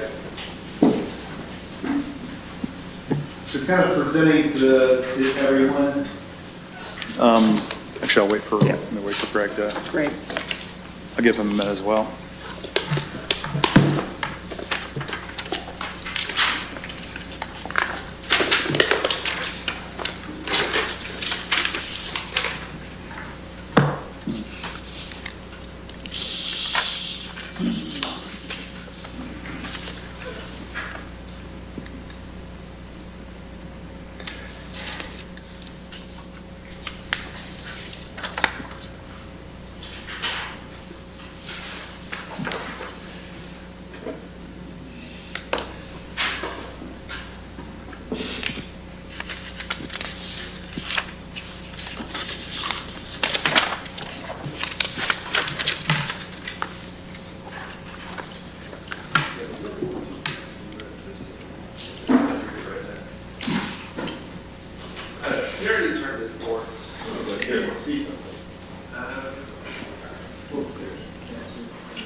So the way I'll go through and organize, we'll go through kind of the general building and program changes that we've gone through. And then I've also brought my design team in specifically for hardscape, landscape, streetscape, and kind of more of the facade itself, kind of give some input there. I know that was some of the feedback from BAR a couple weeks ago. So I think when Greg shows up, I'll get started.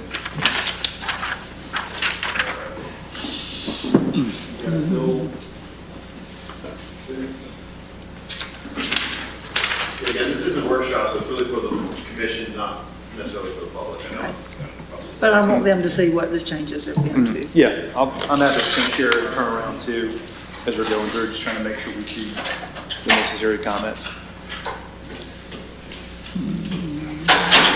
Glad you came back. Who's coming back? Okay. All right, let's get started. Great, all right.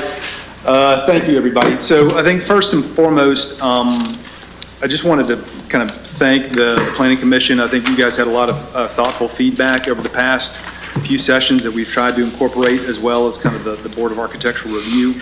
I think between the last meeting and this meeting, we spent a lot of time to try to make probably the most dramatic changes to the building program as we've seen from where we were before, which we'll talk about in a little bit. But really trying to kind of focus on, again, the uniqueness of the site, both from, this is a unique site, both from a location, elevation, size, and frankly, adjacency perspective, especially given the proximity to the neighborhood. And so really trying to take a step back, look at how we can kind of address some of the comments that were there, was still kind of maintaining somewhat of an integrity of the building and the feasibility of it. So I think first and foremost, the biggest change, what we have done from the last program to now, was to eliminate the sixth floor off the building program. So that reduced the building height by just over 10 feet in total.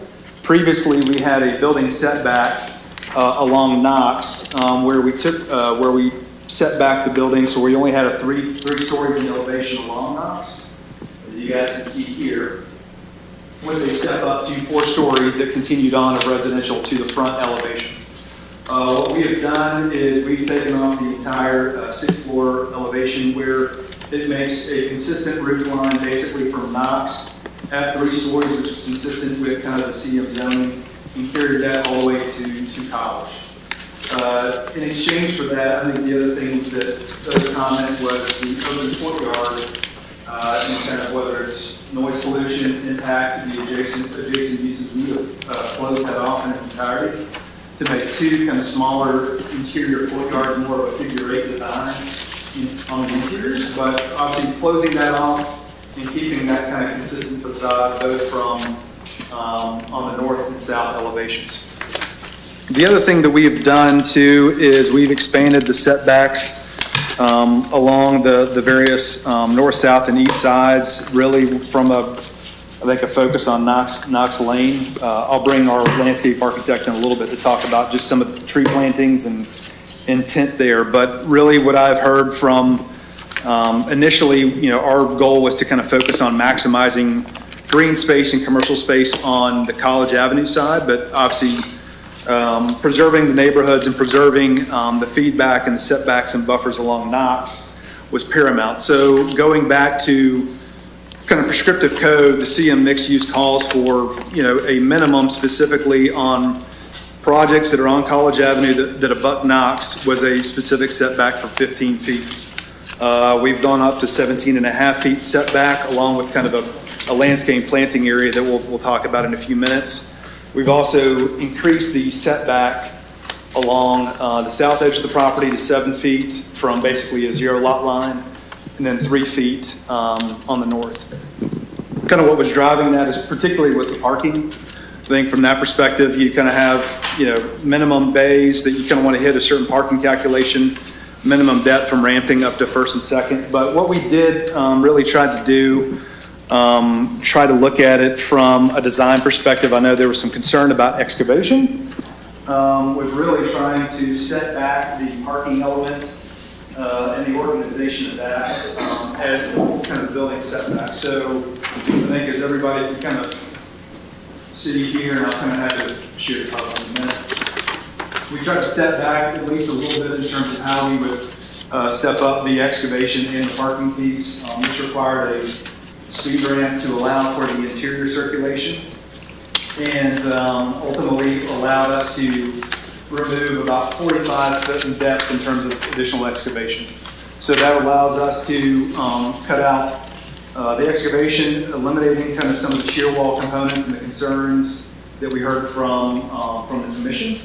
And then you kind of look at the impact ultimately from the max excavation closer to Knox. So those are some of the elements that we try to look at, both from architecturally, just from big picture programmatic aspects, and then really kind of thinking about how do we kind of maximize kind of the maximizing the buffer within kind of the constraints of parking in the footprint itself. One other item that really was kind of driving some of the facade elevations along College Avenue is we actually had to move the parking entry further south from where it was, given we went and back checked again and kind of had some feedback from SCDOT. Their guidance was to kind of push the entry in. Well, it was either one of two things. Either push the entry down further south, kind of allow for a little bit more of the utilization of the median, or focus entirely off of Knox Avenue and push all vehicular traffic onto Knox and entry on the back. So that was their feedback. I think we all understand the problems with that and how to kind of work around that. So hence the reason why we tried to move the parking entry more center mass of the building and give us kind of a natural break point between the two buildings from that perspective. A couple of the other things that we try to do from the BAR perspective, I know what we heard was kind of some of the color variation along Knox, trying to use a little bit more of the same treatment along the back to the front and get rid of some of the verticality within the facades, which we've done, and then kind of simplify some of the design along the front to kind of give it more of a horizontal nature. Beyond kind of taking off the 6th floor, we kind of tried to look at that just from a, kind of massing perspective and give a little bit more consistency along all different facades. So from a treatment perspective, whether it's kind of the treatment of brick, the treatment of the dark and light, as we heard, and then especially kind of how do we kind of, candle box some of the corners of the buildings, both in the south and north edge along College Avenue, and try to utilize that. So we cleaned up as well some of the parapet design as well to kind of simplify that. And so as you can kind of see, there was quite a bit of design changes that have been done over the past month, hence the reason why coming in a little bit hot in terms of the design changes, but we wanted to make sure we programmatically addressed a lot of these elements before. And so from the kind of building and design standpoint, obviously we have a less dense use. We're down to 150 units from where we were before. Obviously, we're still maintaining the 1.5 parking ratio, but still a less intense use from a vehicular traffic standpoint and use along College.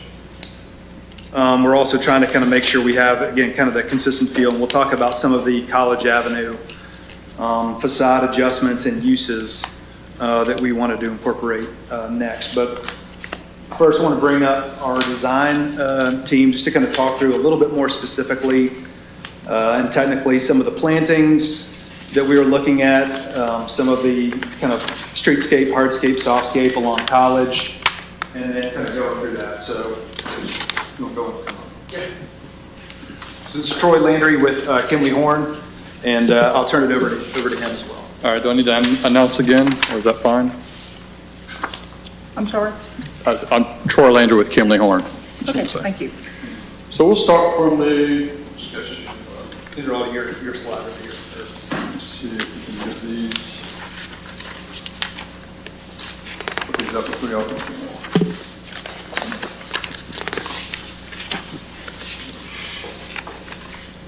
Oh, excuse me, there's a light in that building that's shining my contacts. What's that? A clipboard? That's the clipboard? Oh, sorry, will you move it so I can, yeah. Sure. So this is the overall master plan of the site. We have Knox Lane here and College Avenue here. We'll just go over, we'll start from Knox Lane and work backwards based on some of the feedback from the last meeting.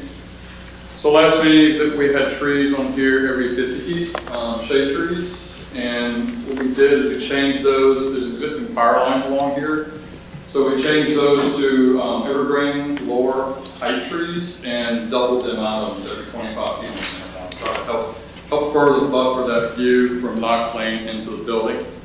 And then we maintain the shrubs at ground level along the entire section of Knox Lane. Again, just give you that low ground level of cars driving by to screen views into the units at that station.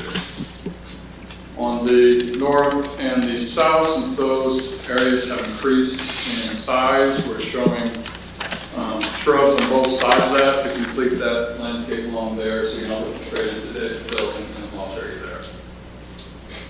The main focus along the front was we wanted to have an area that was welcome to the public. If you're walking down the street, you felt this is welcome to come into this plaza area as if you were living here. So what we've done along the front is we'll start from the south and head north. We've got a plaza area in front where we're showing a fire pit. We've got outdoor dining tables along here.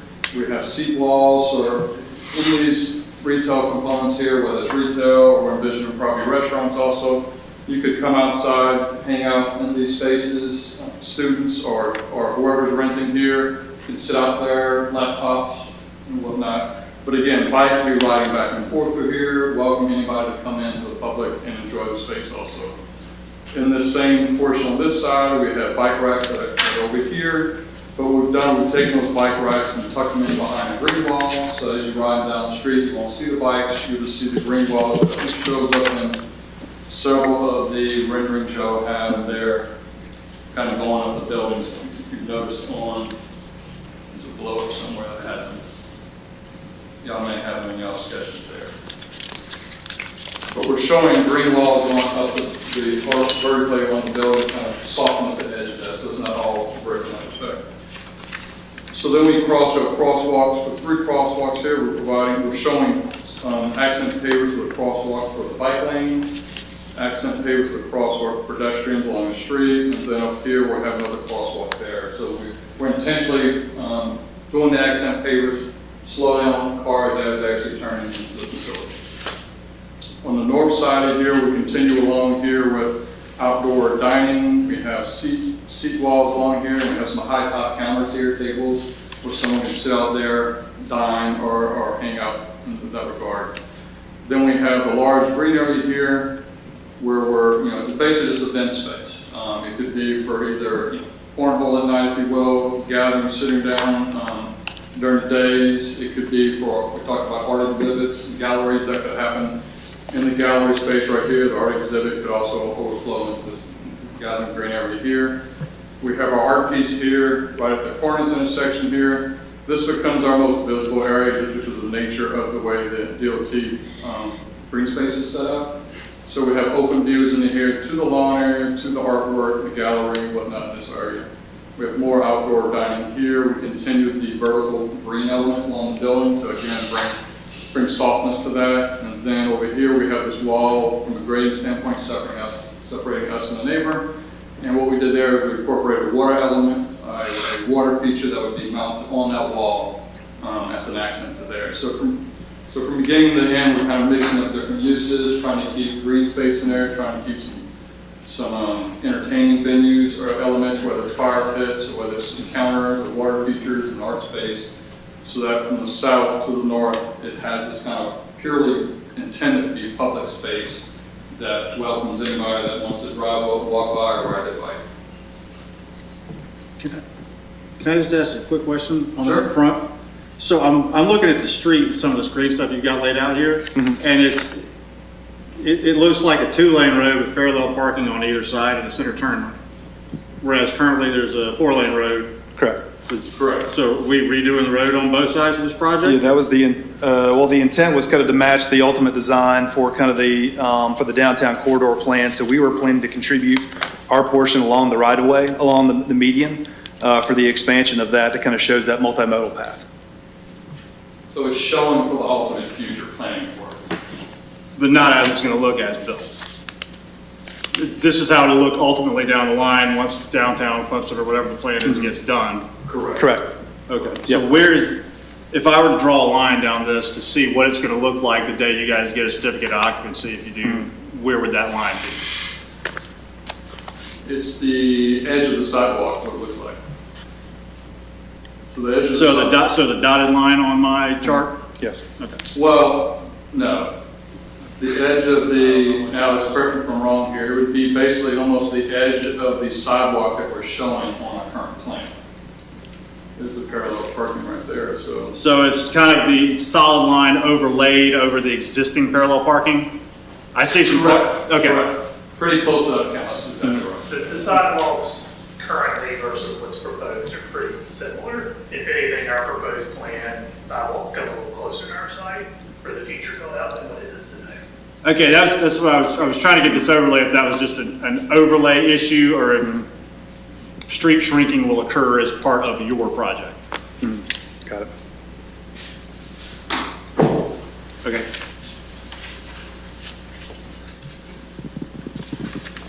I know we gave a lot to digest pretty quickly. I'll take a pause before we continue to see any questions or comments before we kind of get in. I know we had some items on the commercial space as well, but with that, I don't know if there's any other feedback from the BAR or the Planning Commission as well.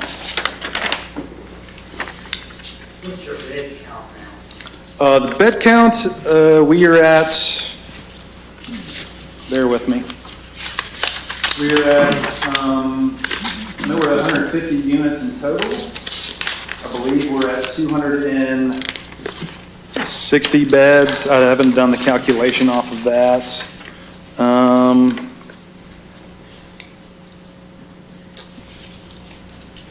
Yeah, I know we're at 150 units currently with kind of our mix. It's 45% or 43% ones, 44% twos, and the balance, I think about 13% 3-bedrooms. So, first of all, I want to say thank you for hearing a lot of what was said in the last meeting. We can tell y'all actually listened. So, I mean, we definitely appreciate that. A lot of good work was done. So, just starting with Thank you. that.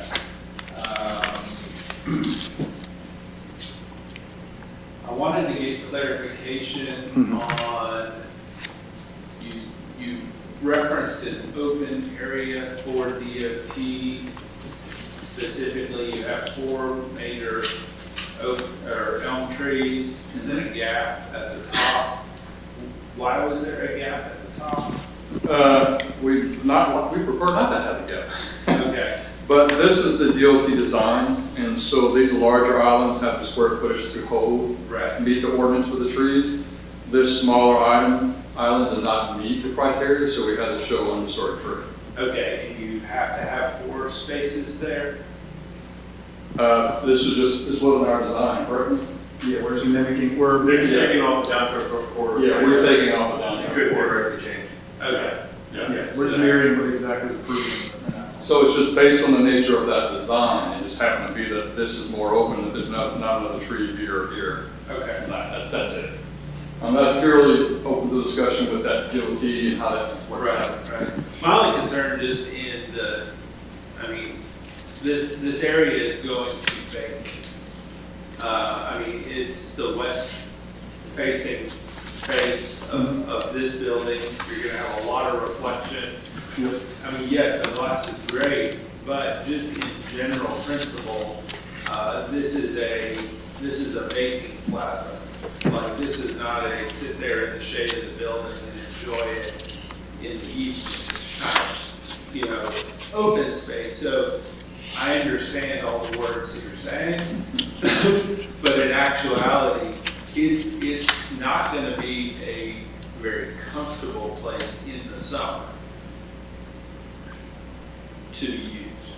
Fall, maybe, spring, maybe, but definitely not in the summer. It's gonna be warm. So, I don't know if that can be addressed in any way. The larger trees will definitely help. The one area that you have the most room for the most usage of space has no tree. So then you've actually reduced the amount of usable summer space, where honestly the shade footprint of that tree would be your highest use space. If you have seats out there, they're gonna be hot. It's that kind of thing. If you're using artificial turf and the kid takes his shoes off, they're gonna burn their feet. So just as it's just one of those unfortunate realities of the orientation. Sure. So any additional shade, even if it's losing a little bit of the flat green space and adding a tree, something like that. We can always get in here and start doing tree wells and doing things like that nature. And obviously all the dining tables will have umbrellas. I think I already know that, but we can get in here and look at tree wells and to help out with that scenario. But that's just, an additional thought of how that space was really. But that's basically what it was. It was just following DOT, and that's why the trees stopped, from the street standpoint. Overall, there's a few plant notes. The mass planting azaleas on the north and the south side. They're pretty when they bloom. Functionally in that space, something that's going to get a little bigger and be a little hardier. There are a lot of little pests that have issues. So I don't think it's going to serve the purpose. I would go with something just more robust, that's just a hardy evergreen. And your north side, they would all be foliated. It's going to be just a shade hole on that whole side. And so you have one side that's going to bake, you have one side that's going to be shaded out. Yeah, So understood. I would look at those varieties. Other than that, just on your plant list, I would note on the multi-trunk, I love the Australis. It's a good selection. I would specify the number of trunks, just to help create, consistency in there. And then, for the Foster Holly, I would just go ahead and put those on standard, like a single trunk versus, because it just says tree form, but tree form is, That's the intention, to be in front of those for sure. So, but I would just specify that so you get what you want. Sure. Otherwise, you've selected decent trees. I'm not a fan of the pool area.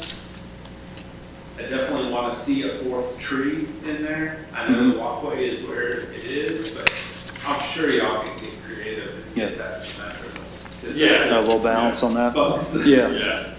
I mean, our main focus was here, the exterior. Yeah. Trying to, what the public's gonna see with that. These, obviously, I think you noticed, aren't developed to the point where they're going in the ground yet. We want to focus on everything as the main concern was at this point. I think you did do a good job taking our feedback from last meeting. The commercial space, I think, ties in much better than it did in the last rendering. I like that we eliminated the penthouses with stairwells at the corners. I like the shadow box and cornices at the corners. I like the elimination of the vertical elements. I think the building just overall looks better than the last rendering. The parking entrance too, I mean, I know that's kind of unintentional, but it does help break up the massing of those buildings a little bit. Right. And, that's kind of the goal with a lot Yep. of these, step backs and changing material type, and that's not what we have, but it does, it does accomplish that. So overall, much better than last time, and I think you really heard what we said, so thank you.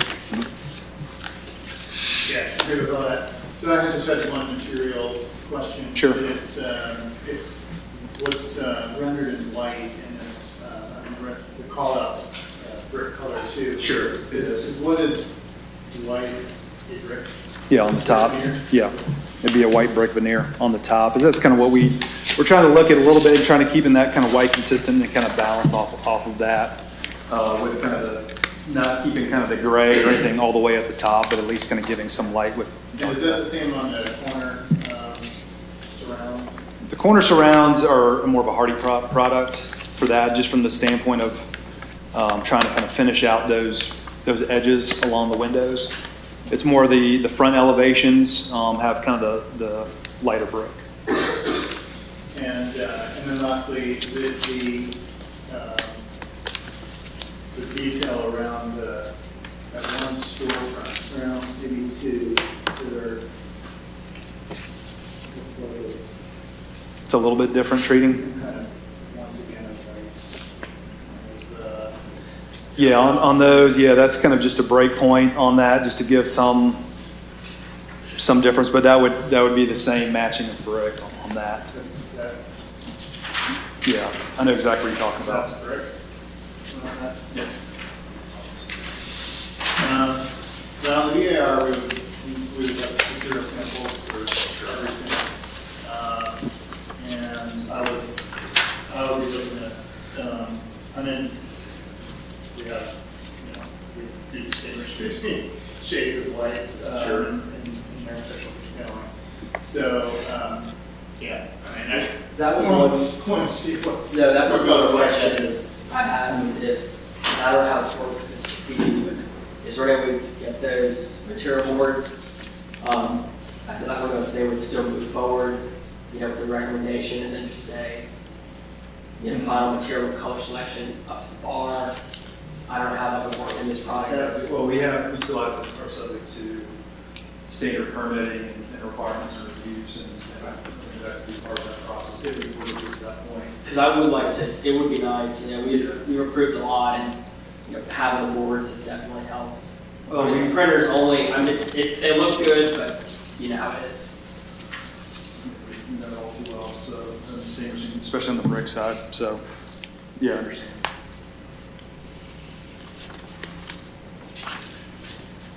That's, I love the pretty much.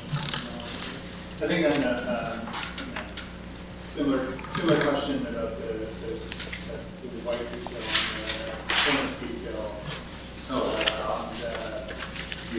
Which seems to be different than elsewhere in the front. But that one's more minor. I think that is large. That may be just kind of period and previously try to clean up all the rest of them. We wanted a consistent one basically in every single type of round, so that should be a carryover from previous iterations. Do y'all, as the planning commission, have any questions for us or anything we can pass off? All up here.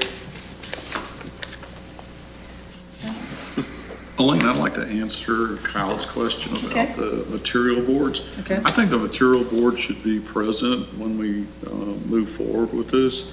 I think that's part of the approval process because there's really not another official opportunity to do that. So I would recommend that we have a material board before any further action would be taken, and that would be part of the final reviews.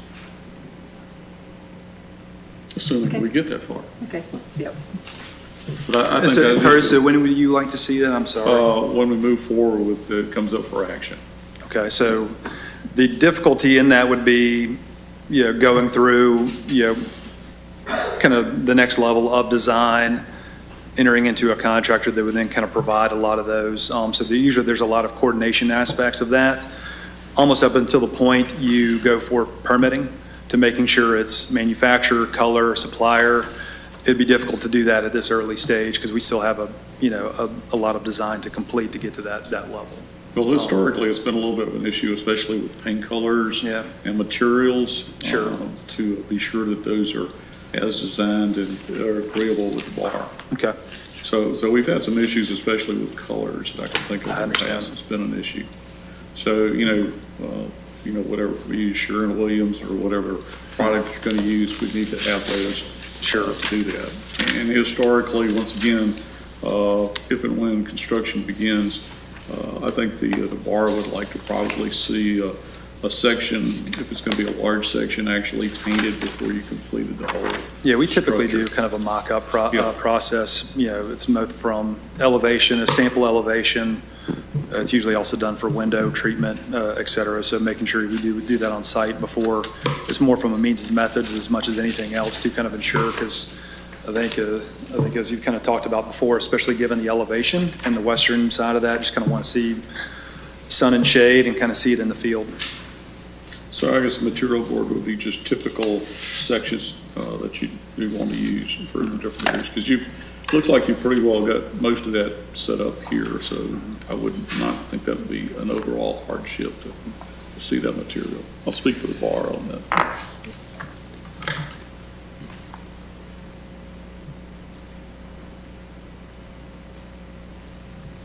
So I'll give anybody from the public an opportunity to ask questions now, if you have. Sure.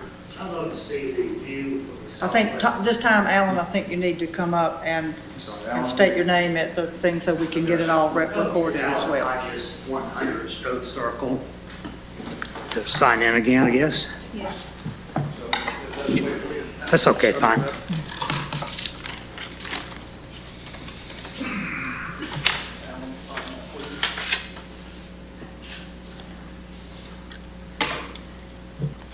It's probably the closest we have from this perspective rendering is this corner of the building.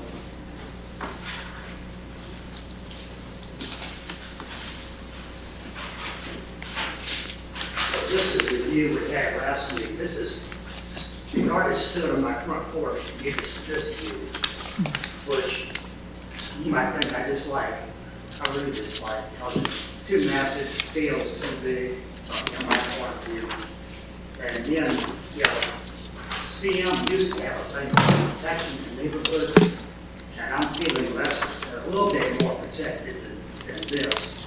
But I'm still feeling like, this is still a pretty huge thing that's dropping down into the Stroke Circle, Riggs Drive neighborhood. And without the setbacks, you move 2.5 feet, I believe, on lots. That's not exactly a significant setback. And then the setback on the Upper Young side, what we were talking about last time, was 0. wanting more, so you could at least get a maintenance, Correct. piece of maintenance equipment there, in case you had to repair the roof. But 7 feet, 5 feet, that's not enough to get a ladder count. I'd like to see you move the pool. That's one thing I'd say is a little bit positive.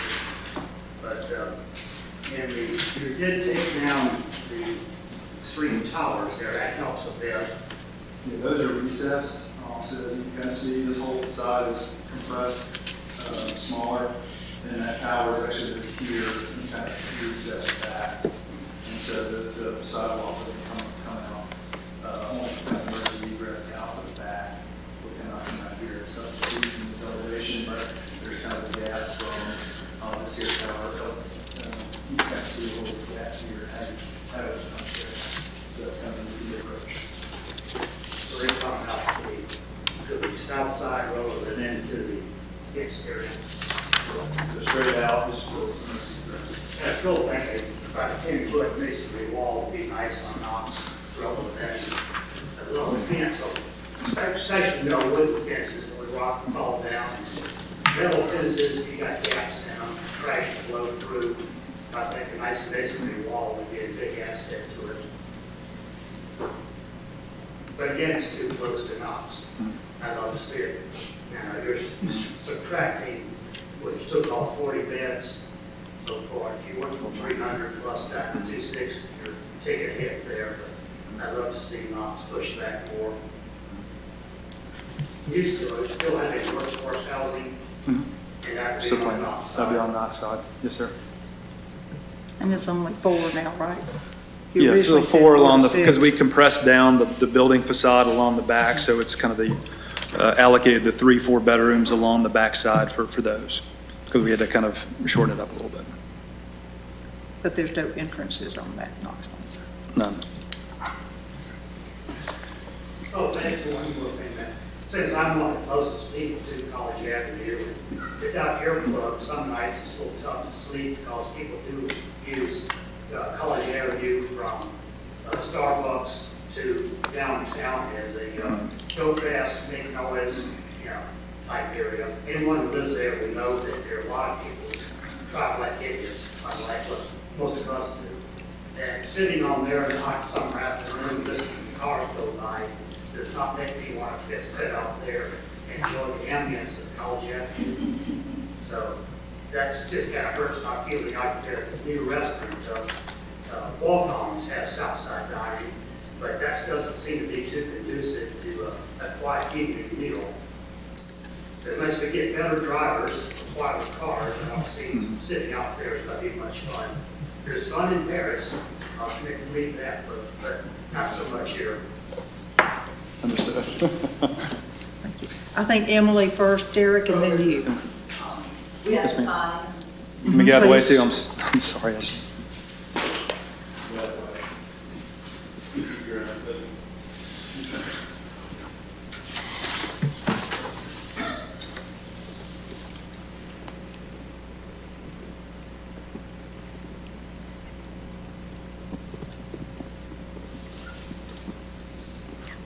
Okay, let's see. I've got a question from, okay. So how many stories are going to be in the front of the building? 5. Okay, and what about in the rear on Knox? 3. Yes, ma'am. Okay, so what's the height in the front? The height is 58 feet, And what about in the rear? 31 feet. Okay. So y'all started out at 300 bed units and you're now down Closer, I'm sorry, I don't have a number, closer to 240 is what we're at now. 240 now? Okay, I don't remember what they do there. But 150 units is kind of a, all right. yes, ma'am. We have, regarding the north side, that is with Hubbard Young, I would like to, that is, South, yes, ma'am. So, I'm sorry, that is the south side. Okay, got to get oriented here. I've lived in 13 towns. I have to get straight with this one. All right, so I'd like to see more than 7 feet on that setback because that's an existing building. It's relatively new. It could be there for a long time. And your building's going to need maintenance. We just need a little bit more than 7 feet there. That's all I have to say. The other items are all a good improvement. I just wish we could have seen them 2 meetings ago. It would have saved us like 6 hours of time. Time is valuable. Time is valuable.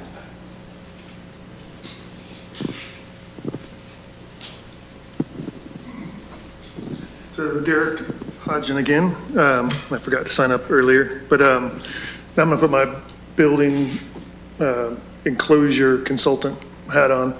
And I guess my concern is that at what point will the city ask for anything better than the code minimum. We could recommend things that will make this building more durable, but this is about half of what I look at now. These buildings are disadvantaged when they're built just to code minimum. I'm guessing it's 2x4s and 7/16" OSB, some Tyvek, and then some cement board. Is that pretty much the exterior wall assembly? I mean, it's a very intimate wall assembly. Then you have no roof overhangs, so these buildings are going to get wet.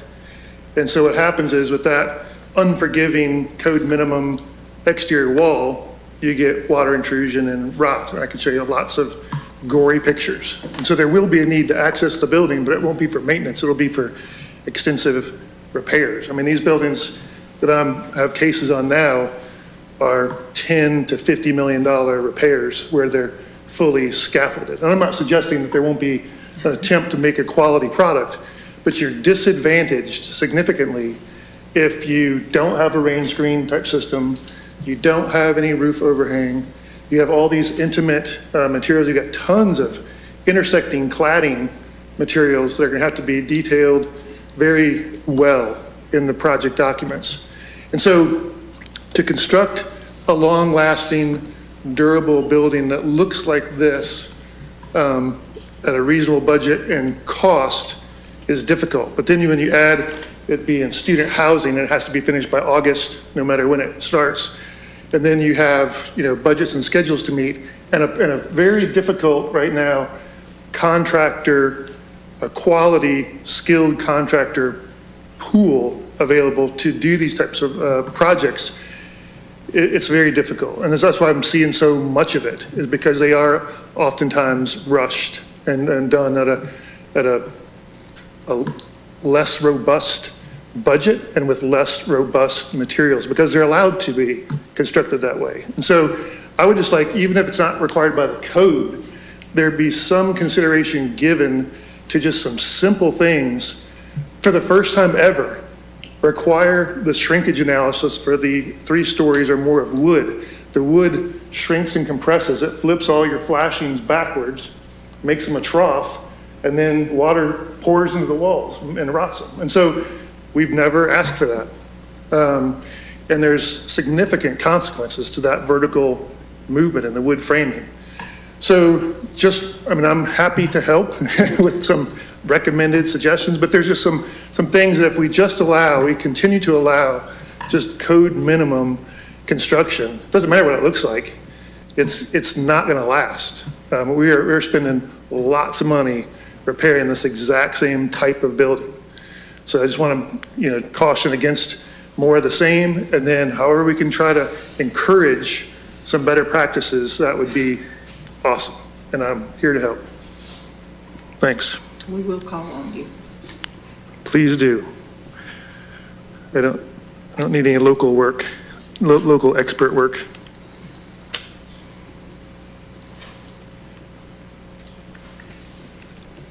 Is there anyone else from the city who'd like to speak, residents or whatever? Yes, what about excavation? You mentioned something about less excavation. Sure.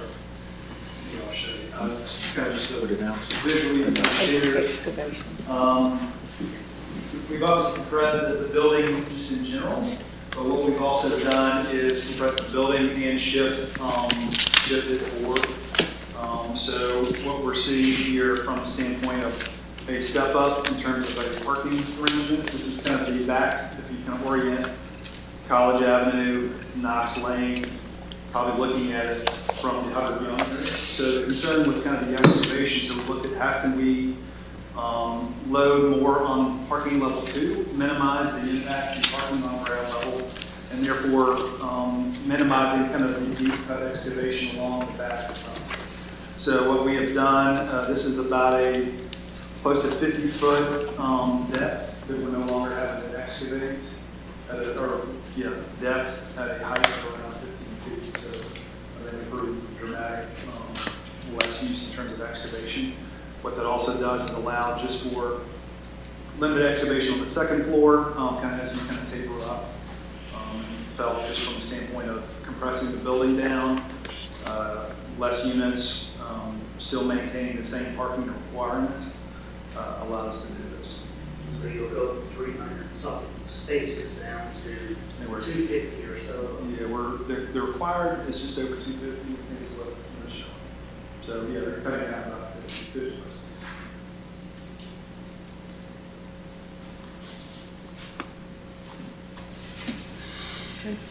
Any other questions? All right, let's, planning commission, what? Okay, yeah, I was gonna say, I Okay. had one. Comments? Speaking of the parking, actually, it was just for clarification. So I was looking at the parking layout, and you've got compact spots listed. Yep. You've got 73 of them, I believe. Correct. And just wanted to see what the size of those versus standard spot is. Those were, I think the compact with the standard was, of course, I'd have our architect to show exactly what the standard dimensioned on those. I know, I think 9 by 18 is what we think we had. Is the standard. That's, yes, The that's the standard. standard size. What's the compact size? It should have matched where the ordinance specified for the size. Could we, About 16 feet. What's that? 16 feet. 16 feet, okay. Still 9, but only 16? Still 9. still 9 width, but yeah, depth was the difference. I'm not sure how many students drive compact cars. I'm seeing SUVs and trucks. Well, that was the next question, is what's the, with the reallocation split up of the deck, do we have a better idea of what the allocation, where the, like, reserved resident stuff's gonna be versus that, and how that allocation is split up? Yeah, it allowed a little bit easier break point for the speed ramp. So what you'd have, within the plans, kind of on the second floor, you've got, we have 118 spaces on the first floor, and I think 150 on the second floor. So from the perspective of what we were looking at is allocating everything kind of on the south plan and entry as resident parking that kind of makes up the balance of the allocation. So what we were trying to find is kind of a clear kind of gated break point within that.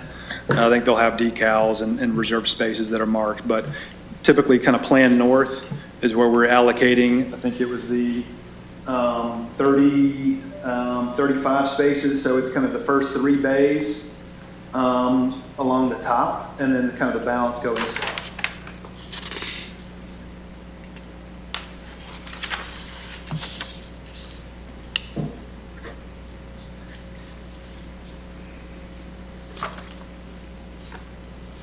How do you reserve spaces for the commercial, for retail operations? You don't, you just kind of have a manning program, so that's kind of a public parking space. What you do is kind of limit to hours, and then we'll have kind of our management and maintenance staff patrol any after hours, and beyond that, they tagged and towed. So what you were saying there is just that split you said, so this coming, if you pull in the main entry, the south stuff is reserved for the residents, and the north is the public? So the public had, we had 35 spaces, so it was everything, I flipped that, so it's everything on the first 3 bays on the south. And then we have kind of a reserved space, kind of planned north for all the residents, and then the whole second floor. It was a kind of a break point about, I think it was about 36 spaces in total that we were allocating, so there were about 12 spaces per. The lower south is for is for public, and everything else is. Correct. What we're trying to do is kind of set the ramp as kind of the break between the two. I was just trying to figure out how many of the, because I know it's 73 just seemed like a lot of compact. I was just trying to figure out how many of those are think it was in the- the public space versus the resident space. It's kind of a match, first floor, second floor. Because they kind of mirror with the exception of the ramp.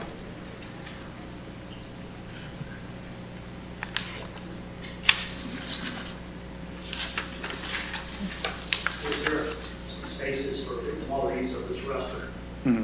So that's where we try to go through kind of a code, and we didn't even account for the calculations for any of the, any other kind of public or parallel spaces, but typically it's, we kind of have a one per 300, which kind of matches both from, employee and use. And frankly, what we planned is an extra 8 spaces plus in margin beyond what what is required under that code requirement, because we know there's going to be some requirement for some restaurant that wants a few more or wants some allocation to make sure we have a margin in the design. Is there a pull-off spot for the beer truck to get out of the way? The beer truck, if they have clearance, yes, they can pull in behind. We have a service corridor that kind of goes along all of the retail spaces. So I'm guessing within the clear height of 15 feet, we have the clearance for them to pull in and pull out if need be. John, do you have any others? That's all I was looking at for now. Larry? Well, I'm back to my basic comment from the last time. Sure. You know, I appreciate everything you've done. There's no question you've made some very positive changes in there. Yep. However, as I look here at this and I think about all this, everything we're doing is to mitigate the negative impact. I'm thinking, if we're going to do a PD, what are the advantages to the citizenry to allow you to have a PD? Sure. You know, as we said last week or last month, you know, we're minimizing open space. You know, and in the PD, it clearly talks about maximizing or protecting and preserving open space. We're certainly going the other direction. We're talking about enhancing the quality of life of the surrounding communities. Sure. I need to hear much more how this is going to enhance the quality of life for that. Thirdly, what are the transportation options to lessen already overstressed College Avenue, 123? I mean, I haven't heard responses that I think are sufficient to justify moving to a PD. Yep, understand. Larry, I know the first thing was the open space. We kind of tried to go through and maximize that. For a commercial district use, we're currently designed at about 28% overall open space. So, you know, over a quarter. I think we set the minimum as 25% open space within the document. So I think trying to preserve as much of that kind of within feasibly possible. So, you know, especially from the setbacks on the front and back. That was kind of our goal, was trying to kind of maximize that, both from an open space standpoint. So we had an increase, I think it was somewhere around 6-7% from where we were before, to try to maximize that piece. I think we really tried to kind of look at that from the perspective of, you know, probably what is reasonable within kind of a commercial mixed use. I mean, I think you usually see it more of a 20% range as kind of a general guidance. I could be wrong, but that's kind of what we've seen in other areas. So we tried to at least improve upon that and hit the minimum 25%. We're currently at about 28% in total. So I think, you know, especially when you're looking at what you would see for many other mixed use or commercial product that's kind of design or code required within here, we're beating every single setback that's kind of specifically designed for this location. So from, you know, a minimum front setback of 12 feet, we're going a maximum of 25 on the front. Typically on side setbacks in the CM mixed use is 0 feet. That's kind of what we designed to originally, and trying to expand that. I think we're only at 10 feet there, and then trying to improve upon the setback along the back. So we're trying to at least beat what was the code calls for a project on College that abuts Knox Lane to do that. So from that standpoint, just trying to kind of maximize, I think, within the max feasibility. The other piece, I think, you know, we always kind of went into this process thinking about trying to maximize the public open space for the public use and preserving that for event space. Really trying to kind of understand, you know, this could be kind of more of a pocket park mentality, and using that. I think some of the things that, you know, you've kind of talked about, you know, makes it, you know, still usable, but we kind of just have to be mindful of that. One of the benefits that we had in kind of reorienting the building is you have a little bit of more of a pocket within this area. And so when originally we were kind of looking at more outdoor space originally, we thought about, well, what do we do if we kind of bring some of that public use inside? And I think, frankly, got to credit Elaine for bringing up this idea. This is something we've done for other projects, but we have never really contemplated here because we were always kind of focused on the outside. So what we have tried to allocate here, I'm sorry if I can share some of this too. What we're planning to allocate is a space within the commercial square footage that is dedicated for public use, that we would build out, we would bear the cost of all the build out, and making sure it's a program for specific use. And really what I wanted to show is more of the square footage and allocation of where this would be. And this is kind of more just some inspiration photography that we've actually used from our other projects. So what we have done in the past is we have allocated project and commercial square footage, specifically in certain retail projects that are almost community collaboration space. The key has been kind of flexibility in programming for those. So what we envisioned in this is kind of taking some of the nodes that we've had from other projects, is having kind of a public event space, where we originally were thinking about that more being outside, moving this inside. So this would be having a space, whether it's a rotating art gallery that's used under the Clemson art program, the public art program that can be utilized from here. So whether it's local artists, student groups, open to kind of have that use for them.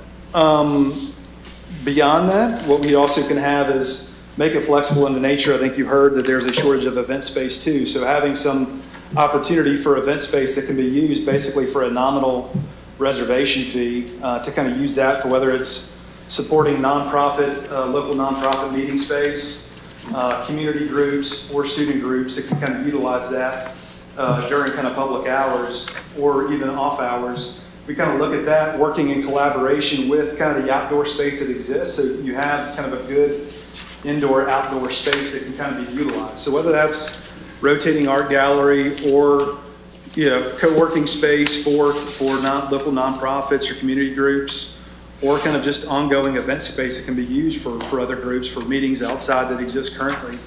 We figured this would be a good opportunity to do that. And I think given, by happenstance, the feedback from SCDOT allowed kind of a natural location for that to occur.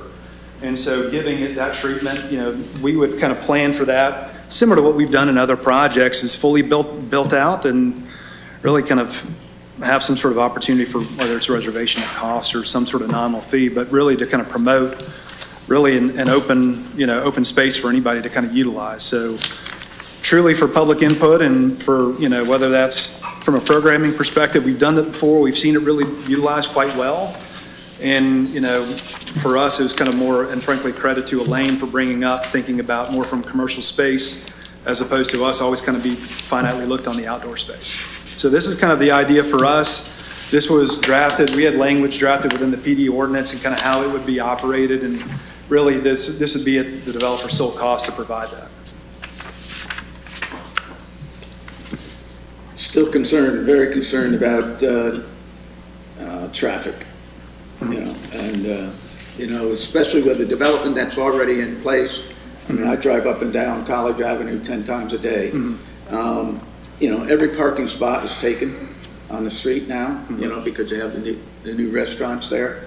I mean, we're going to add more commercial space with this development. Bixby is filling out their development. I can't see how we're going to control the problems that we already have with traffic, adding another 254 parking spaces, 254 cars. Sure, which is, and that's kind of where it's a real issue that I know the residents are very upset with. Sure. How do we deal with it? Yeah, that's the difficult part within kind of the commercial mixed use and what it's designed for in this commercial district, was kind of a balance of, everything along this corridor is planned for commercial. So bringing, it's promoting for commercial uses, restaurants, retailers, and doing that. That's going to be a continued problem. I think where we're hoping to provide is, again, utilizing, space that is proximate to others to downtown and walkable, as opposed to doing it another half a mile away that really kind of forces you to get in a car to drive down. I think is the value of really kind of utilizing, I think, the uniqueness of the site and kind of the location to its advantage to say, I understand, we have to provide a space to park, but we're stepping down away from where previously, if it was a student housing project, it would be a one space per bed. I think we're reducing that. So we're reducing the intensity of that. And then, again, with the multimodal, path that'll ultimately be down there, you're really trying to kind of promote those alternate means of transportation there. And frankly, just from the walkability to downtown and other areas, again, it's looking at other alternative means for that, but that's kind of the nature of the difficulty within kind of this commercial district. Thank you. Sir, thank you. That it? Mayor, Curtis. Thank you. I thought we're moving in the right direction. I like what you've done. The public space, the community room, I thought that was a real positive, because it is hard to find a place in Clemson to have nonprofit meetings. So I think that's a real positive there too. Plus the affordable housing is going to continue. Once again, I'm a little disappointed that we didn't have a little more buffer space, especially between there and Hubbard Young. But I also look at your footprint and say you can't get there from here without losing a whole section if you do that. So with that being said, we're still concerned, I think, with regard to the adjacent neighborhood. We're kind of setting the precedent on what we do as we continue down with additional commercial space. Is there anything else that you'd be willing to do to help protect the folks on Knox to not be affected as much? I think bringing the level down has been a very positive. Is there anything else you could do that you'd be willing to do to make it a little more acceptable on the backside? Yeah, I know we're open to ideas as we've been from the jump from, any kind of natural barriers to kind of promote that, to kind of feel consistent within kind of the design. I think we've heard some of the feedback on the walls, but we've also heard very conflicting and strong feedback to focus more on landscaping from that. I think we're open to other elements to kind of help continue to kind of buffer, to buffer those areas, along the back from that perspective. One of the other things we were trying to kind of plan around is, again, kind of who's going to be there on the back, making sure there's no entry egress of that. Especially what caught our ear was, how do you kind of protect the vehicular noise from Knox, where, SCDOT, their preference is to put all cars to go along Knox and enter off the back. Their preference is that's been their standard, is to kind of remove any curb cuts along College. So what we've been kind of trying to do is find a welcome addition, along College to kind of help protect them, because I feel like that would be a much bigger deterrent to any of the neighbors along Knox than that. So from a standpoint of trying to work with them to understand kind of the right entry and focus everything along College, I think has kind of been a strong benefit to ultimately what it is. I'm open to I think ideas as you've seen. I think we're open to any constructive and positive feedback and how to address it. And, in our mind, as we've kind of ramped up the planting amounts and types along that to, at a mature stage, could be pretty, could be a pretty strong buffer, at least from a landscape and viewpoint standpoint. So I think especially the biggest step for us was to cut off the top floor, close in the opening that'd be closest to Hubbard Young and the south edge, just to kind of, again, from our standpoint, if we can, maximize the landscape buffer, eliminate any kind of the visible light or noise was kind of within the constraints of our site. If there's options outside of our site to do that, I think we would welcome what that would be. But, from a standpoint of, maximizing plantings and landscape buffers, that was the approach we took. I'd be a little concerned, and I'm not a landscape architect, with that information from the bar over here, but I was a little concerned about the type of planning back there, whether they're going to be successful in the space given. I don't know, that might be some feedback from the bar side of the house as to what we put back there to be sure they're going to be stable and they're going to provide that buffer. I guess I kind of lean towards something a little more permanent rather than the planning. So I just asked to take another look at what you can do to protect the neighborhood. Because I think that's, in my mind, that's one of the biggest items here. Certainly, if I lived back there, I would be a top of my list of concerns. Understood. Yeah, we kind of try to look at it, especially from a maturity standpoint, and if there's other materials or items within that, I don't think we're married to any of those. It's more of kind of guidance and what we've seen work well in the past from those. And again, we're always happy to receive their feedback in terms of what types and uses would be. Okay. But that's one of the big items for me is protecting the neighborhood. And I think you've heard that from the neighbors already. certainly, I think that's, in my mind, one of the biggest things that's still out there to try to address. Agreed.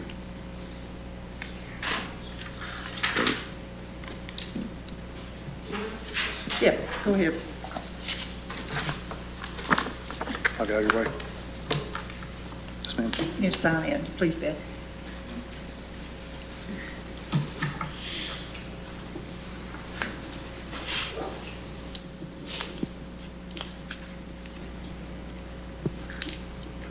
I'm Beth Smith from 118 Pool Lane, and my questions are, I have, first of all, we're still, the PD has not been passed, right, yet, on this? No. I mean, we haven't been granted, they haven't been granted, okay. And we're not going to vote tonight. Okay, all right. Is your offer still contingent on the other lot next door? The offer of your the developers, I mean, do you have both lots? Under control, yes. Yeah. Under contract. It's under contract pending to get this passed? Yeah. I just wondered if your developer, I mean, it's originally zoned what you bought for 3 stories. And that's, if you could stick to the 3 stories, we still have the rest of College Avenue to develop. I mean, we've got, Victoria Square, this commercial, the post office that's commercial. I mean, it's the density and the cars that you're putting on the highway there. And I heard something about DOT might want us to use Knox Lane for the entering For and any exiting. project that would be developed there, that would be the preference. I mean, has everybody been down Knox Lane that's here? I mean, can you see that many cars going up and down Knox Alley?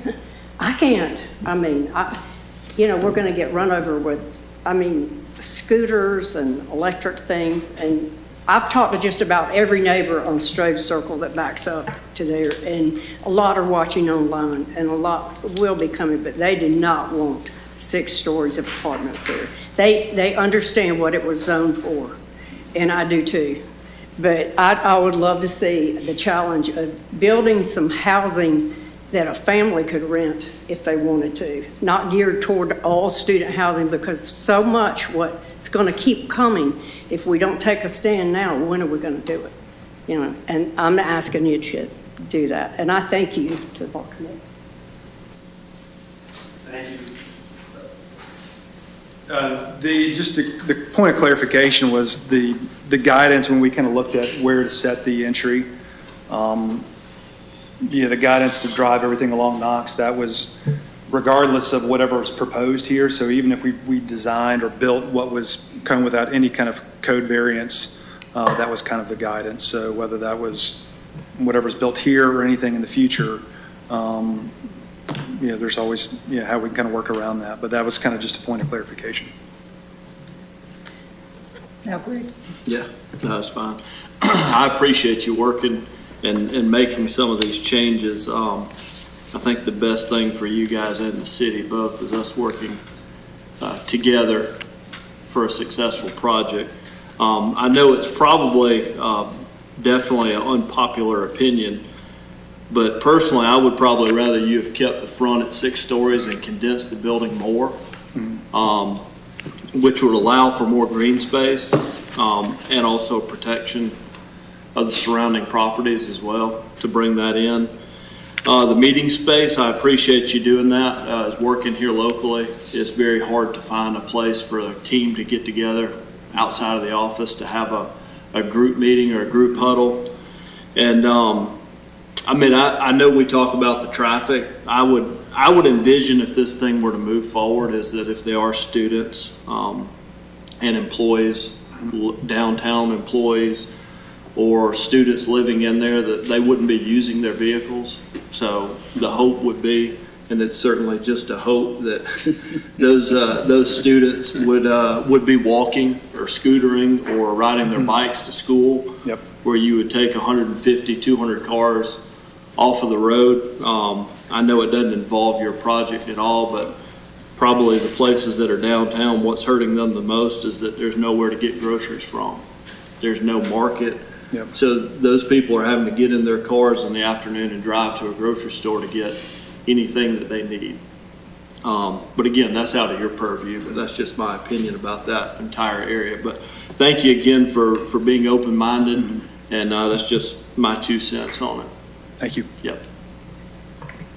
And then I have several questions too. My Yes, first ma'am. one is about the 2-acre minimum, Yes. because the 2 lots that you have do not total 2 acres. And I've seen lots of references to an agreement with the city and I've forgotten what the language, public something.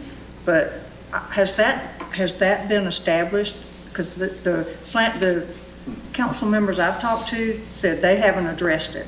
Yeah, they haven't, because the process would be, that would be voted by the city council when they review the overall PD. And it could be a party to the PD. So what do you do if they don't approve it?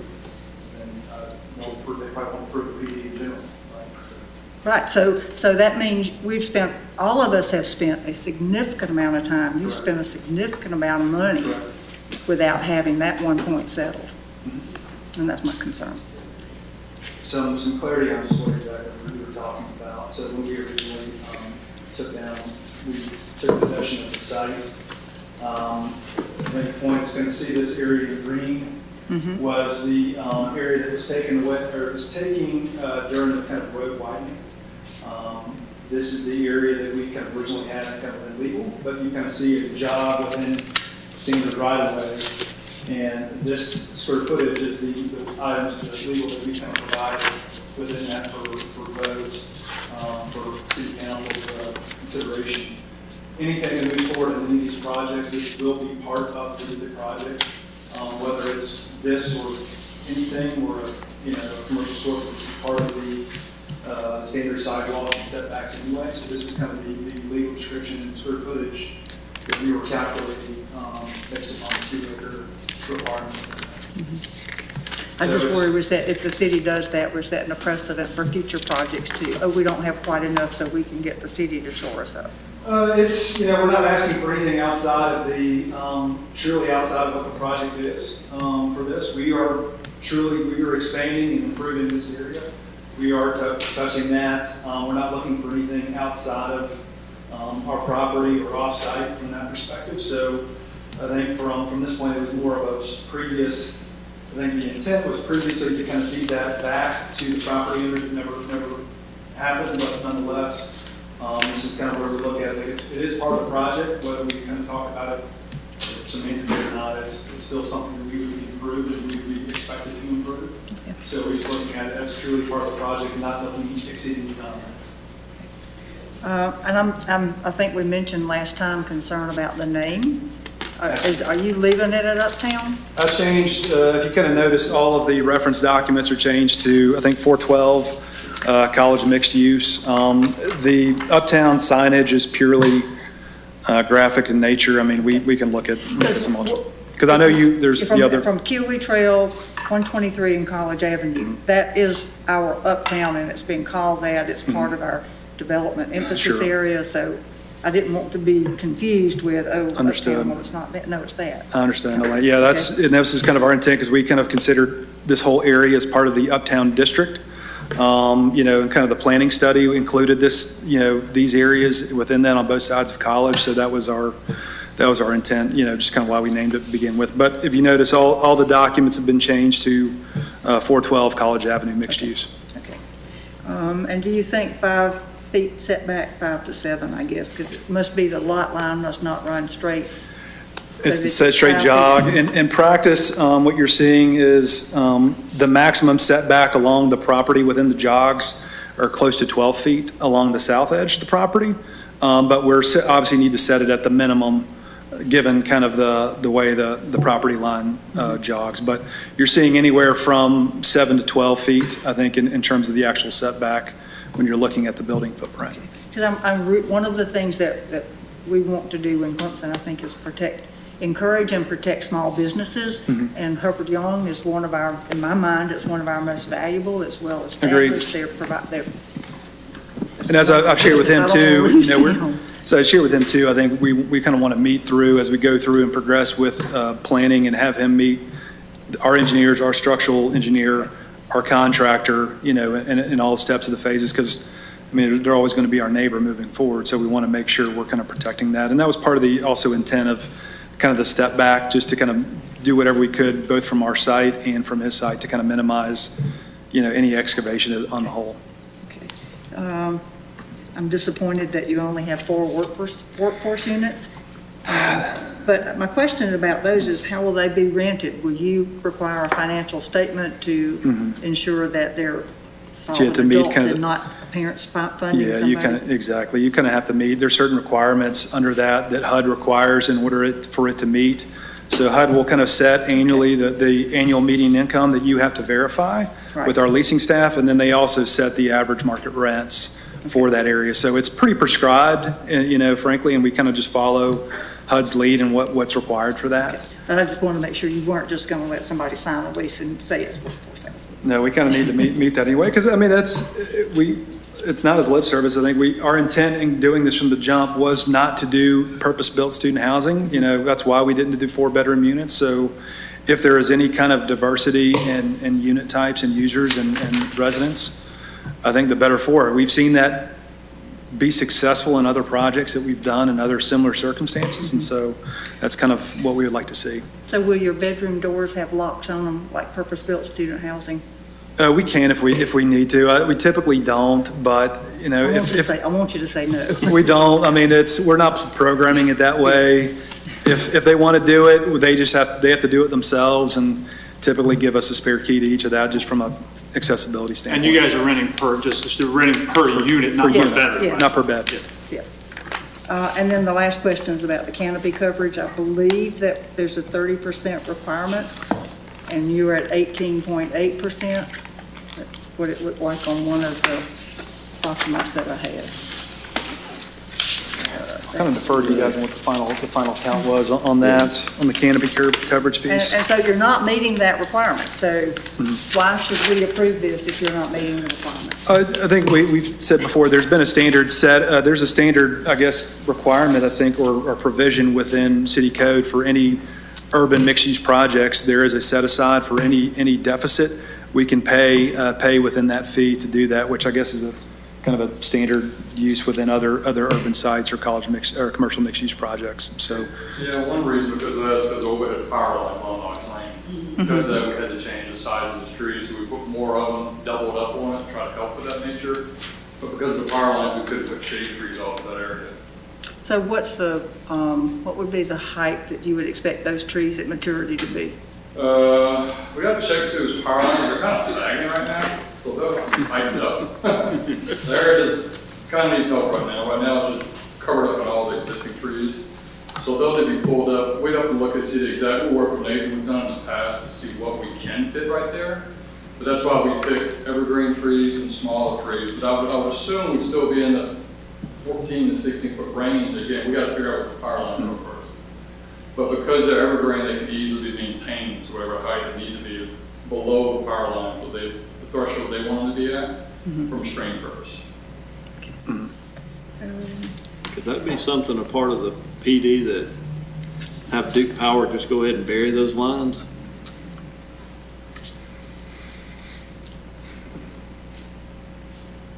I mean, I can't speak for Duke. Yeah, I mean, but isn't there a program now with the city to where you can request them come out to your residence and bury the lines to get rid of the power? There's something, yeah, I've not dealt with it, I saw it. Yeah, that's service lines to your house though, not main lines down the road. So like the line that branches off that goes to the side of your house, Okay. they'll bury that. They won't come down and bury Not what's the running main down one. your road. Yeah. Okay.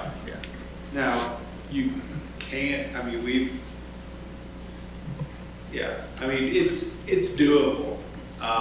It's not cheap. I think it's like $100 a linear foot, I think, for them to bury lines along the roadway. But, I mean, it's, I don't know. I mean, I've had to bury lines on projects that were along the street, and, if it's doable, then the homeowner just had to pay for it. Or, whoever abutted the street had to pay for it. But it was not their personal line to their house, it was line. So, but I don't know in this instance. Any other questions or comments? I have one, just because mine earlier was just a brief Okay. part. But I just wanted to readdress the thing that I keep talking about with the PD, and that's the legal definition of what a PD is in town.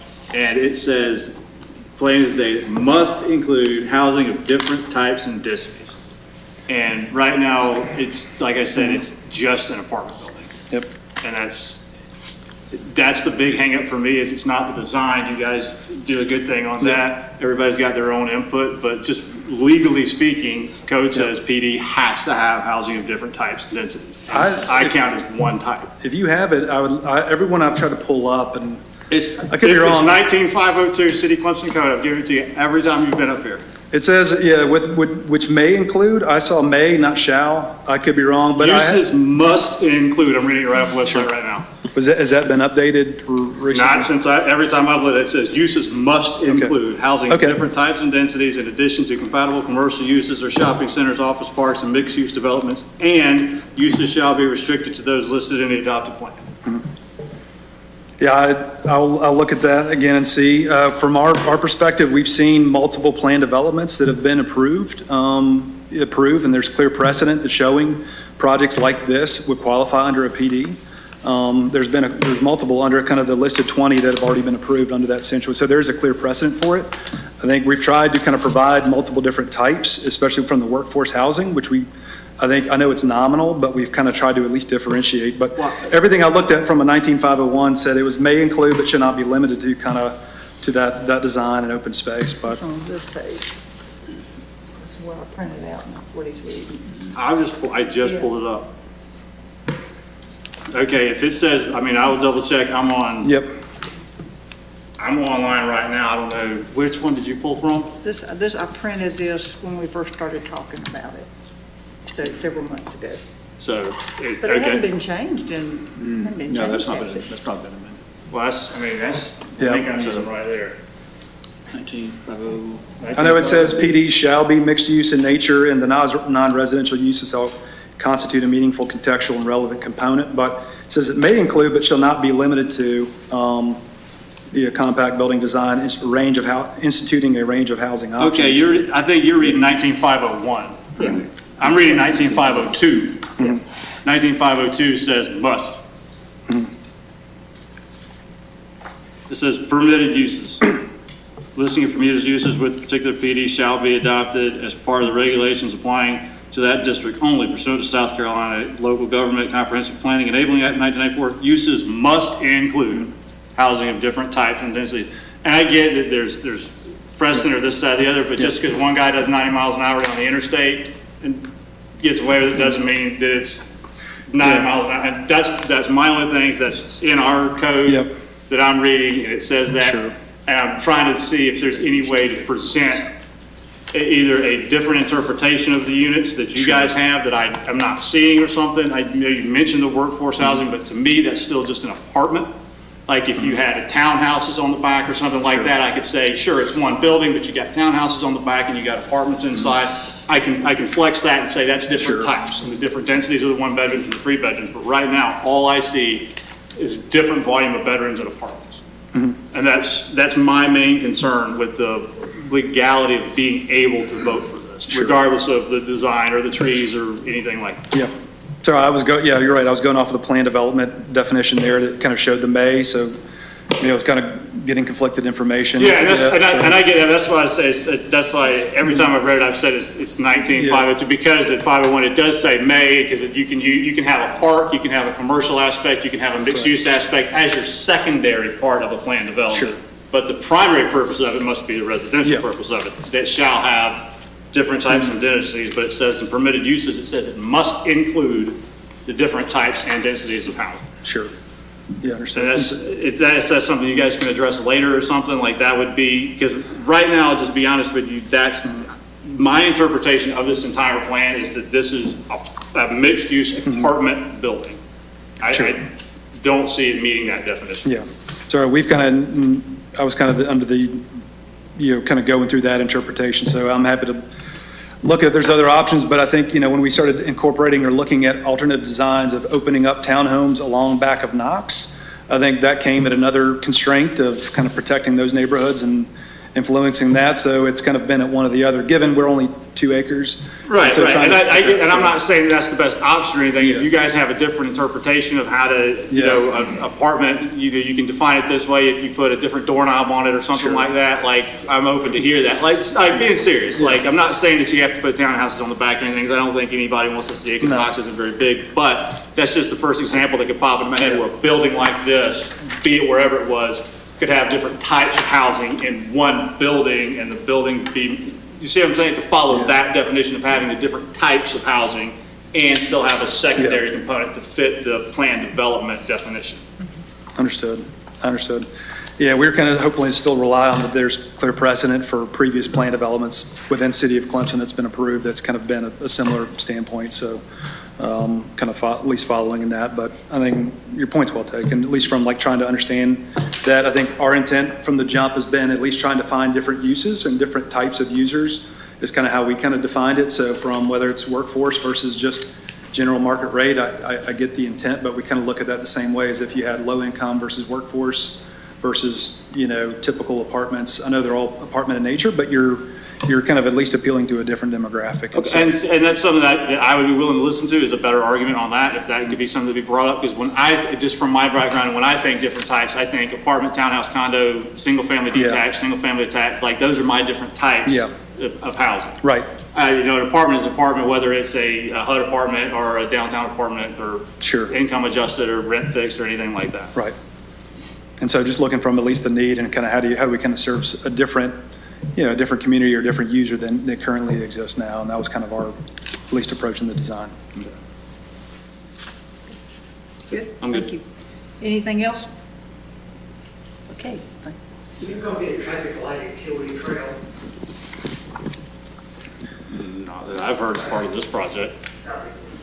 Not for this, I mean, that would be something that DOT would do. Okay. Thank you very much. Yes, ma'am. Thank you. And we will set a date for a special meeting where this will be the only thing on the agenda. Okay. Thank you. Thank you. All right.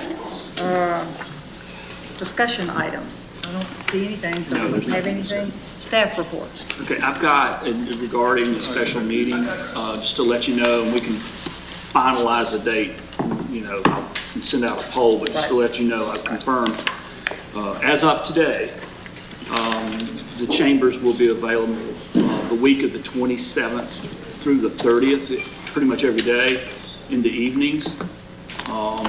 It may be available during, maybe most of the time. There are no regularly scheduled meetings during the time, and nothing special has been planned as of this afternoon.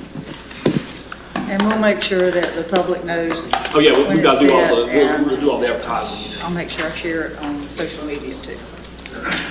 Also, and this is on the next agenda, we finally received some input from the city attorney regarding, you know, the sunsetting of that. We were waiting on that. It came this afternoon, late. We've not, Jake and I both received it. We've not gone through it yet. Okay. So I'm we will gonna have. suggest that we save that for May.